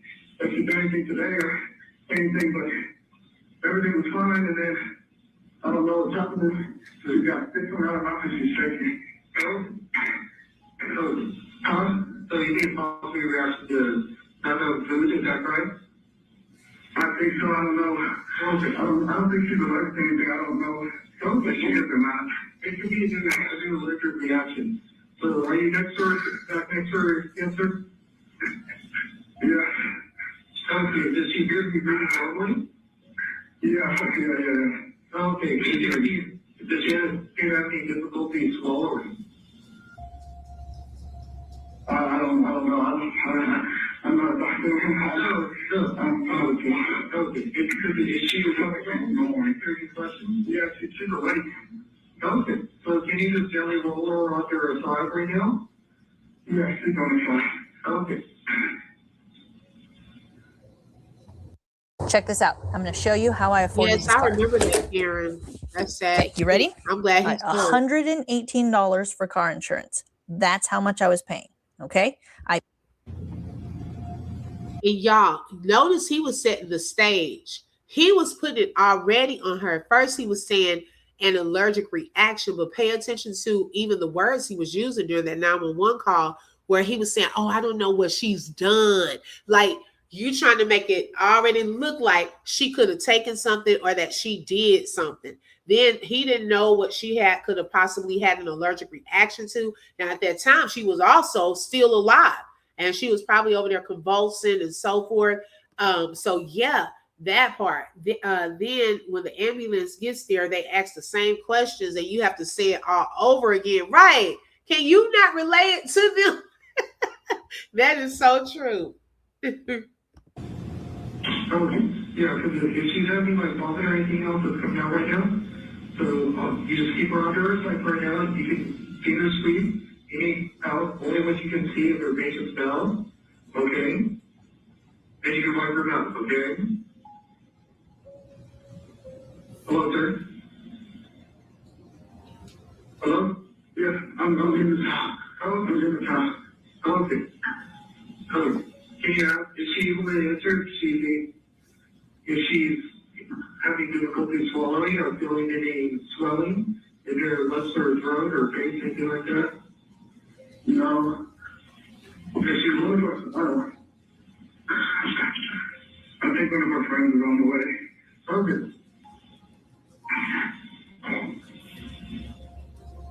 I don't know what to do. Oh, is there anything else I should be doing? Okay. And then, does she have an EpiPen? Do you have an EpiPen? Do you have an EpiPen? Oh my God. I don't think so. I don't think so. She's not responding. Okay. Oh my God, y'all. So then he tried to make it look like it was a real allergic reaction. And while she is pregnant, he never mentioned to the 911 that she was pregnant either. While she's pregnant, you talking about, do you have an EpiPen? So that's added insult to injury. Okay, you know it's not an allergic reaction, and you sit here trying to put on for 911, asking her, do you have an EpiPen? So y'all been dating all this time, and she wouldn't have talked about allergic reactions, that if something happens to me, here's an EpiPen. Speaking of EpiPen, y'all, right quick, y'all need to watch that movie Strong. Okay, they need to pay me for doing this advertisement on Peacock. Y'all, that movie is so good. I watched it, and y'all, I was it's very dramatic, and it gets you to jumping and stuff like that. But it is really, really good. So y'all need to check that out. But it was something in there about EpiPens. That's what made me think about that. But yeah, you know she not having a doggone allergic reaction, but you saying this on 911 call because you knew it would be recorded. Okay, and talking about you asking her that while this lady is over here struggling with your child, and you know what you've done. That is crazy. The fact he said knew is what got me. Right. Like, huh? Okay. And what is it? So other than her just feeling kind of weak and passing out, does she have any other symptoms right now? No, she's pretty relaxed on the side. Okay. Okay, does she kind of have any rash or eyes anywhere on her body that you can see? Not that I can see. And I don't see anything on her legs or on her arms, so she looks fine. Okay. And does her condition look to be any worse? I don't think so. I don't really know how to tell. Okay, no, it's just like because if she's ever looked at me, she wants us to rash eyes, it'll be breathless. Her dental status getting any worse, or breathing out. Yeah, I don't know what's going on. Okay. Perfect. So we already help on the way. So just okay. So for anybody who's going to stay on the line, or what do I do? So I'm going to give you the chart. But do you need me to stay on the line with you until the paramedics arrive, sir? Well, is there anything else I have to be doing? I don't think just got I think there's nothing else. Yeah, so I don't know. Yeah, because the chief.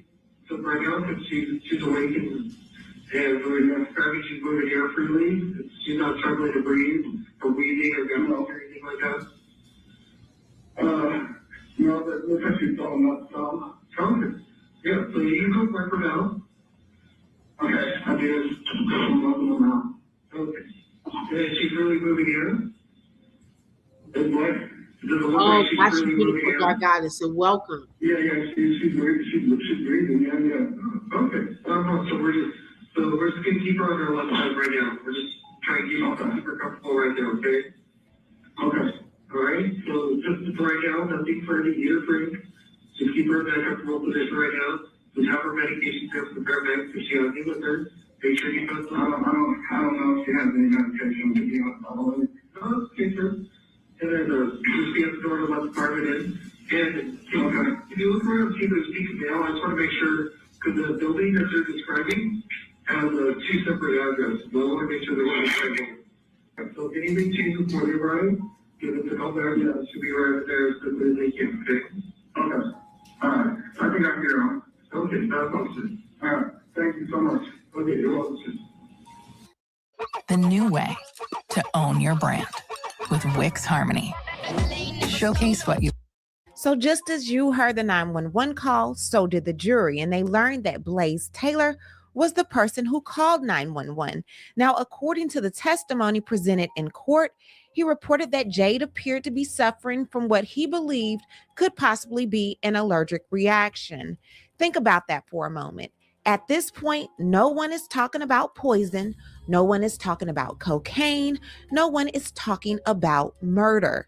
The emergency call was treated like a medical crisis. Paramedics weren't responding to a suspected crime scene. They were responding to someone who was believed to be experiencing a severe medical emergency. That distinction is very important because it explains why the first responders entered the apartment with one mindset and left with another. The prosecution's first witnesses were the firefighters and paramedics who answered the emergency call. One by one, they described what they had encountered. They testified. And I don't know if y'all saw Beautiful Dark Goddess comment. She said she watched the trial and it was made clear that they weren't a couple and it was on and off, which further explains why that night was planned. Okay, so I'm glad that you highlighted that because that does make a difference. If they weren't just all the time together, but he chose that particular time. Oh, let's go and let's make sure we do this paint date, or let's do this, let's do that. He probably picked that particular day to say this the day I'm gonna do it. So that does make sense. I'm glad that you brought that up. That Jade was unresponsive. She was in critical condition. Life-saving measures began almost immediately. Yes. So, like I said, when we got to her, we realized that she didn't have a pulse. She wasn't breathing. So we got her loaded to the truck, which is where we actually started the CPR. And then we did the IV, so we could give her drugs through the IV, such as Epi and Narcan. And then we gave her oxygen, put her on the cardiac monitor, and we intubated her with an eye gel, so that way we can breathe for her since she wasn't breathing for herself. Okay, and what would Epi do for Miss Benning? It tries to excite the heart, get the heart pumping again. And what about Narcan? Narcan is for to see if we can reverse any side effects of opioids. Did Miss Benning respond to the Epi or the Narcan? No, she did not. Not for us anyway. And once you got Miss Benning in the truck, do you recall seeing anyone? And then if you think about it too, y'all, when you're pregnant, it's certain medicines that you can't take. So by him not being fully transparent, they didn't come thinking, oh, this is a lady that's pregnant. Okay, like they said, they were coming just responding to a lady that, is having a medical emergency. In college, a guy that was in medical school at Duke had cooked me dinner. I started feeling woozy and got up out of there. I told his friends and they said that was his trademark. I was so mad at them. Oh, are you serious?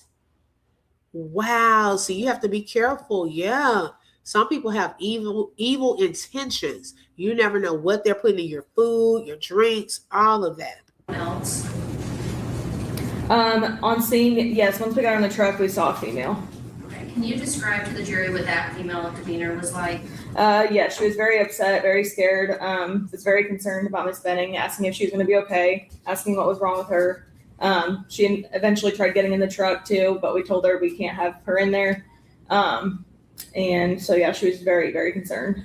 Okay. And the female that showed up and Mr. Taylor's demeanor, can you describe to the jury if they were similar or if they were different and how so? They were very different. The female seemed, like I said, very concerned for the patient, trying to figure out what was wrong with her. And the male just felt like he was just more anxious and just trying to, like I said, be very handsy, like not wanting us to do anything, not wanting us to touch her, and he wanted to try to take over from us.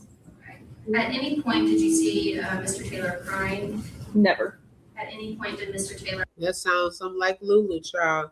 Now, that's suspicious too. So the friend, and I want us to get into the friends when we get to that part. I definitely want us to get into her testimony because some stuff just seemed a little out of place. I don't know, beautiful dark goddess, if you felt the same way about the friend when you were watching the trial, but y'all, I don't know. And so I do, want to delve more into that. Also, by him trying to kind of stop them from doing certain things, and he's trying to me, it's like he didn't want them to find out certain things. He's trying to also cause some type of interference. Okay, that is, ooh, y'all, that's so evil. So that's something that stood out as well. Ask you if Miss Benning was going to be okay? Never. At any point, did Mr. Taylor try to get in the ambulance with Miss Benning? Never. The responders explained that their focus wasn't determining why Jade had collapsed. The only goal was keeping her alive long enough to get her to the hospital. As jurors listened, the courtroom became quiet. These weren't detectives trying to prove a theory. These were medical professionals describing exactly what they saw in real time. Several testified that Blaise appeared upset and anxious while they worked. The prosecution highlighted his interactions with emergency personnel. The defense, however, suggested that his behavior was exactly what someone would expect from a person watching a loved one fight for her life. If you got hit, even if you were not driving, you need to try this. Because if you were in a car she was like throwing up and kind of shaking. So then I called my dad and I was like, hey, I don't know what to do. And he was like, call 911. Call 911. Immediately, I called 911. They kind of walked me through what to do, like, turn on the side and try to open her mouth, like all that stuff. Had she been drinking it all the night or anything? Yeah, not the alcohol. I didn't have alcohol or anything like that. There's no alcohol. Were you guys arguing or anything like that? No. That's something you'll notice throughout this trial. The same facts can be interpreted in very different ways. Jade was transported to Vanderbilt University Medical Center. Doctors continued aggressive efforts to save her life. Although medical staff were eventually able to restore circulation, Jade had suffered catastrophic injuries from the lack of oxygen to her brain. She never regained consciousness. She remained hospitalized for days. During that time, doctors were also trying to save her unborn daughter. Tragically, those efforts were unsuccessful. The baby died while Jade remained hospitalized.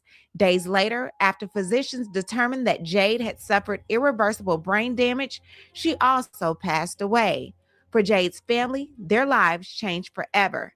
For investigators, the questions were only beginning. You Blaise? Sure. We'll talk over there. Just curious, I haven't got to talk to you yet. What happened? So she texted me today, wanted to do date night. She didn't tell me exactly what I was going to do. Just okay, at 7, I got some phone voice. Cooked dinner, we ate, we had date night. Friend came over to pick up, she made a bunch of food, so friend came over to pick up some food and left. Anyway, so we had date night. Started feeling sick. And then just after you guys go ate? Yeah, so this was probably a little bit afterwards. I don't know what time it was, so we were hanging out, whatever. And then she started feeling sick. I called my dad, I was like, hey, she's really sick. I'm not sure what to do. And then he told me to call 911. I called 911. And then literally talked to the EMS people, or the parents, whoever's on the I talked to them, and they were like, hey, do this, turn on the side, all this stuff. And then I had to step out just because I didn't really know the apartment complex. It was a new apartment. So I ran outside, saw like the man told me to get the address, the address, but then I saw that, that's just like, really, this kind of just all like blurred. Yeah, did she say anything to you while she was passing out? Or? Yeah, she was just really, I mean, it was just all blurred. She was just saying like she didn't feel good and stuff. I was just trying to help her, and then I panicked, and I didn't know what was going on, so I just called my pops, and I was like, Dad. And then he was like, hang with me, call 911, and then that's what it is. So she was just like, really kind of blurred, and feelings and stuff, so it's just. Genuine stuff between you two, nothing rocky or anything like that. Yeah, things have been good. I mean, I've seen her the last, I think 3 days in a row. I just got back in town, and so I saw her, it was that Saturday, so I saw her the last 3 days. The last 3 days in a row, so we had a date night tonight. Yesterday, we had Waffle House for lunch date or whatever, and then I saw her Thursday. That's great. She don't have any medical issues, you know? Not that I know of. I mean, she's pregnant, but outside of that, like, nothing that I know of. There are people, when I call 911, they kind of ask me that too. That she had like allergies or they didn't come around. I didn't know, so I kind of like scrambled to try to look at anyone, but I couldn't really find. I got you. Okay. That's appreciated. You could sit down. Now, what he probably didn't realize, those police officers had probably already checked into her reports, medical reports, and some stuff probably was not sitting right with them. They're going to try to see what he's going to say, and his stuff started not lining up. So what we're going to do, we're going to pause there because we're going to go a little deeper into this case with some of the testimony there in the actual trial, hear more about how they built up their case, and break down some of the witnesses that got on the stand, some things that they said. And then yesterday, the jury actually did come back with the verdict of guilty on all charges. Okay, so we'll get a little deeper into that Blaise Taylor case, as well as continuing our updates with the Karmelo Anthony case also. Okay, so I'm gonna pause that there. There was something else I was going to say about the Karmelo case before we got off. Dog, I should have written it down. It may come back to me. Shelly, thank you, Shelly, and shout out to the mods that were in the building on today. I appreciate that. T-Lady, Latte, and Shelly. Thank you, ladies, so much. I appreciate y'all's support. And thank you all for tuning in on today. And it's rest in peace to Jade and her baby Ivy, because she did. And I want to drop, let me drop Chronicle Speaks, her channel as well, because her and her baby did pass away. So I wanted to say rest in peace to them. She had named her baby Ivy, and it's an unfortunate situation. She was happy about being pregnant. Okay, she had already had the nursery set up, and what we're going to hear is on that night they were doing paintings, y'all, and they were going to put these paintings inside of the nursery. And his painting to me was very dark. Okay, very dark. And then we'll hear what he said about his painting, which was extra dark and weird. Okay, like you could tell that stuff had been in his mind. It had already been in his mind. And to me, that shows premeditation. Okay, it shows that it was premeditated. No, I actually haven't. It is what it is. I know that Nothing But the Truth shared that she's still waiting on them to send her the video footage. And this is something weird too, y'all, with the videos. How come in these cases we're starting to notice a trend where we're not getting all of the body-worn camera footage? People are holding back video. Oh, this video has been recorded over. Then we're getting blurry videos. Why is it in these cases a lot of the evidence is suspicious or suspect, or we're not able to get it quickly? It should not take this long for someone to get body cam footage and a whole interview inside of the police station. Okay, it's been pushed out so much until they're gonna probably think people forgot about it. But she said she has not forgotten. She even paid for the footage, so she's still waiting. So we're just kind of waiting on that piece there to kind of break down some things. None of them have really posted. I haven't seen the activists post about the Tyrone Davis case. I haven't seen Lulu post anything recently. I haven't seen Jason post. Every once in a while, his mom will post. Okay, she's kind of moved on, or she'll throw shade if someone else comes out and says something about the case. Let's see what else. I haven't seen any of now, unless y'all. I really haven't kept up with the Davis side of the family to see have they posted anything. I don't think we haven't heard from a private investigator yet. So I mean, a lot of things, y'all, with that case is so sad. Like, man, how it just kind of went cold. And but like I said, give it some time. Sometimes people just get comfortable and they'll come out and start speaking up. But you can't get away from God. I've always said that justice is pretty much going to still come for Tyrone. It looks different in different ways of what that justice looks like. And so I believe that it still will be justice for Tyrone. They don't get away from God. So they know it was some suspicious stuff going on. Okay, we even broke down and called it out. But it's going to be up to the people that are close to the situation to come on out with the full truth of the matter, okay, of what happened, and the police department to really take it to another level. Yeah, especially in a closed case, right? Right. I just hate that, that's his legacy. And for someone to put down that this man jumped from a moving vehicle, knowing good and well that even the injuries don't even support that. But y'all would just rather it be like that instead of just really coming on out and speaking the truth. I don't see how some of these people sleep at night, okay, knowing what happened to him. It's an unfortunate situation. He did not deserve that. You could tell even by the whole the pictures that were taken, that a lot of things were taken off of Tyrone. Okay, his head scarf. And it was so funny the other day because my son, I've talked about it for so long, he knows Tyrone. He's starting to know Karmelo's name, right? So he found one of his little head scarves just like Tyrone's, but it was white. He put it on the other day. He said, "See, mommy, I look like Tyrone Davis." I was like, oh, wow. Like, it just caught me off guard. But he remembers things. He remembers him from the time I talked about that case.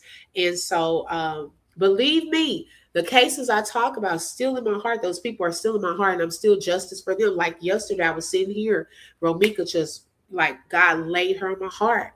That's when I shared the picture. It's always justice for Romika. Just because I may not talk about a case every day, that's where my heart is, and that's where I stand. It is still justice for Romika. So keep her family lifted up in prayer.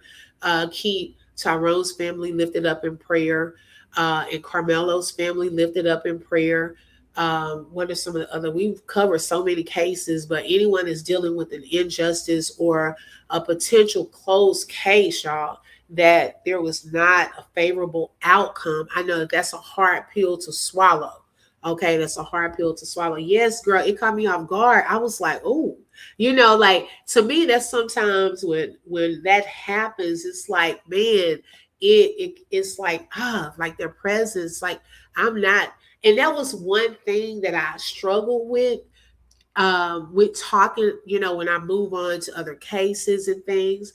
Oh, shout out to Romika's aunt. Oh my goodness. Hi, Aunt La Leslie. How are you? Welcome. I didn't even know you were in the bushes.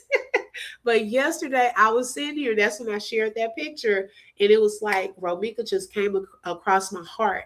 And that's when I shared that. And I think when I do kind of move y'all and we shift, that was one of the things that it always kind of was a question mark for me, or on my heart, what is it, like a burden on my heart to move on, because I never wanted to be like, I've left that place or I've moved on with the purpose and not standing on what I said I stand on. No, No, it's not that. It may have just been a pause, okay, in a situation.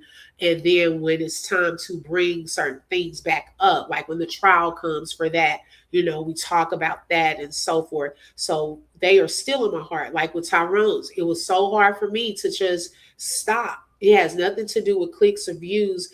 I didn't want it to be like I was letting him down and that we forgotten him and not moving with that purpose, right? So for all of these cases, there will be pauses in time. That does not mean that we are not forever justice for that person, if that makes sense. Yes. Oh, yes. That's the other one. Ashley Janae. Yes, Monica. We don't want to forget her. I do not feel that that was suicide. I will forever stand on that. I don't feel that she took her life. No. Even with the whole thing behind that, when he came out with that interview trying to make those pictures look like Ashley and all of that is very suspicious and suspect to me. And for her family to not come out and speak about this and to just let that go like that, that hurt my heart too. Like, man, it's like, so those types of situations. And I also thank you so much. I appreciate the support and you having our back. And I can say Romika's family, they came out and spoke about Romika. They stood on business. They did the protest. They continued to keep her name alive. And just know that my prayers, my heart is with you all. Hold on one second.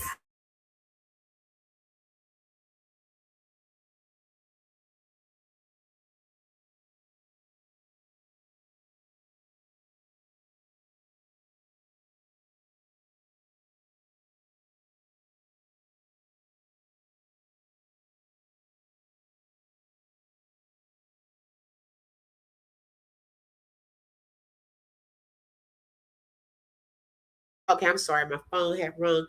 God, I forgot what I was saying, but just know that everyone is in our prayers. Oh yes, y'all, I do have an update. Even with the three sisters, okay, I do have an update. I think I'm gonna do that premiere tomorrow. I told y'all, I'm always looking. Okay, when we talk about these cases, best believe I'm looking. Even with Tyrone's case, they know not to post. They know not to post. I'm watching y'all. Okay, y'all don't get away. Every little post you make, I'm gonna be there, child. Okay. Even with Romika's case, I'll still be watching. I'm in the know. Okay, so best believe I'm watching. But yes, y'all, remember, I haven't forgotten those three ladies that they said they found in the water over there. Oh, okay, I got an update. And I'm gonna tell y'all, there's definitely a trend in them trying to shut down content creators from talking about these cases. Okay, some stuff that how they're moving over there with that, it was intentional to get us to be quiet. They're trying to prolong some stuff. So I have some information and an update with those three sisters who they're saying they found in the water. Like all three of them were doing some type of commit suicide together.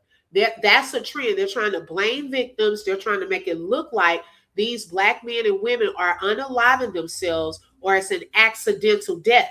That is a constant trend that I'm starting to notice with these cases. Okay. Thank you so much. It is what it is. Hold on one second.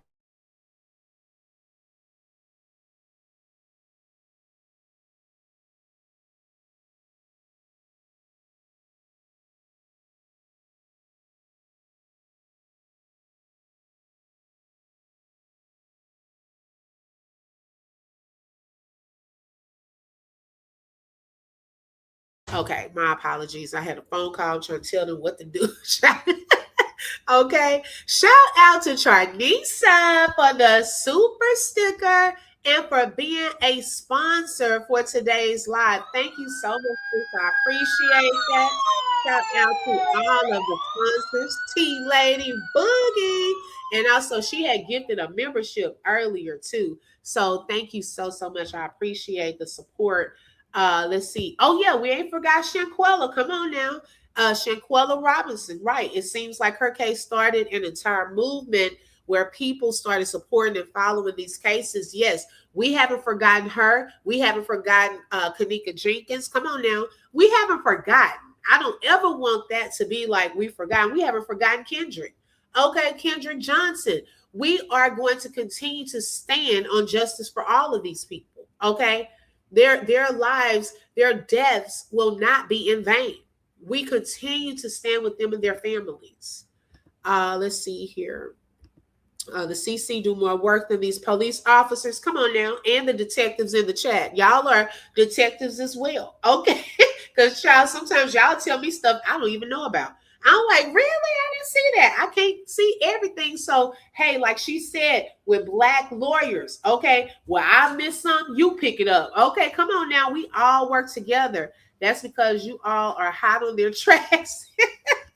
Okay, right. Not sure if you covered, but the twin boys found dead in the mountains in Georgia. Yes, T Mills, it came out that allegedly those boys committed suicide. Okay, I was like, now here we go again. But now the family is saying that based off of their independent investigation, they think it's true in that case that they may have unalived themselves. That was a suspicious case also. So, I mean, it's a lot of that going around. Keep a check on your people. Pray over your people, y'all. It's a lot. Yeah, it was hard to believe. I mean, based off of what they said, I don't know. I mean, if the family going along with it, like y'all, our hands were almost tied too with Tyrone's situation. I mean, on one side of the family, at least, it's like y'all going along with it, like y'all believe in Lulu. Like he jumped from a moving vehicle. It was no longer justice for Tyrone. So what do you do if the family is going to go along with what's on the actual report? You see what I'm saying? It's almost like your hands are out here tied.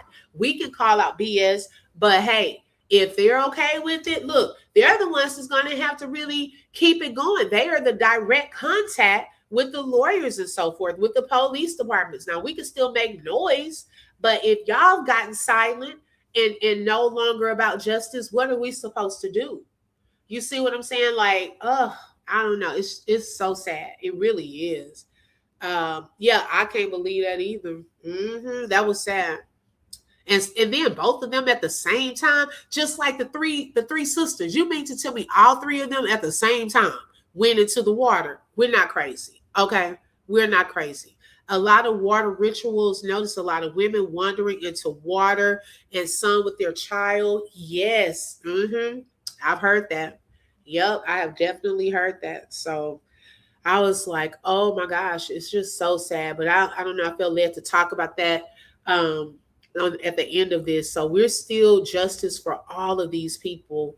And it's just so many more. It's like so many more cases. Oh, and another update, y'all, that we have to get into is Cohen Wiley. Okay, the 1-year-old. So it's like so many. We do need a whole investigation. We need a whole investigation agency. Yes, y'all, they still have yet to show the police footage.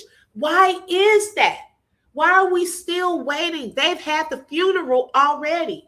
Why are we still waiting on them to release body cam footage for this little boy that lost his life? Who are we really protecting?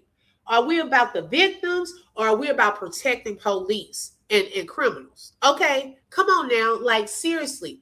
I thought by now, because I know we've been focused a lot on the Karmelo Anthony case right now. I was thinking, well, by the time I shift back there, we're going to at least have the body cam footage. We don't even have the body cam footage yet.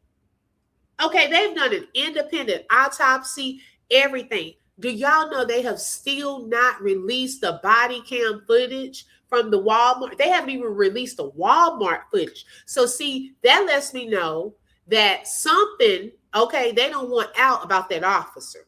Okay, because y'all would have already released that. Just like with Karmelo, y'all would have already released the clear footage from the school district. If it showed if he was really guilty, that would have been out last year. Okay. Anytime it's going to show them guilty or in the bad light, they hurry up and release that footage. Anytime they're so scared that, it may cause a public outrage, because see, they didn't have enough evidence to really convict him with the whole murder case in this situation. Okay. So they have to let's just give this blurry footage and let's just do this, get it over with. really quickly. It was a lot of snake moves in that case. So, whew, y'all, it's a lot. It's really a lot. It's really a lot. So, yeah, we have a couple of updates I'm gonna bring y'all with the three sisters and then Cohen's case. And then we'll continue looking into what's going on with Karmelo's case and this Blaise Taylor case. And then I think the only like big update with Romika's case is that Holly is supposed to be released on pretrial release. Now, that is not saying she's innocent or guilty or anything like that. But while they are preparing for the trial, they are going to release her. Okay. I don't know the date. I thought I heard somewhere, I think on the 16th.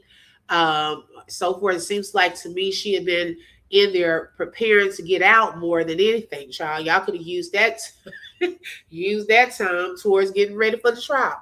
But they've been using time trying to get out. Okay, just sit it out. Okay.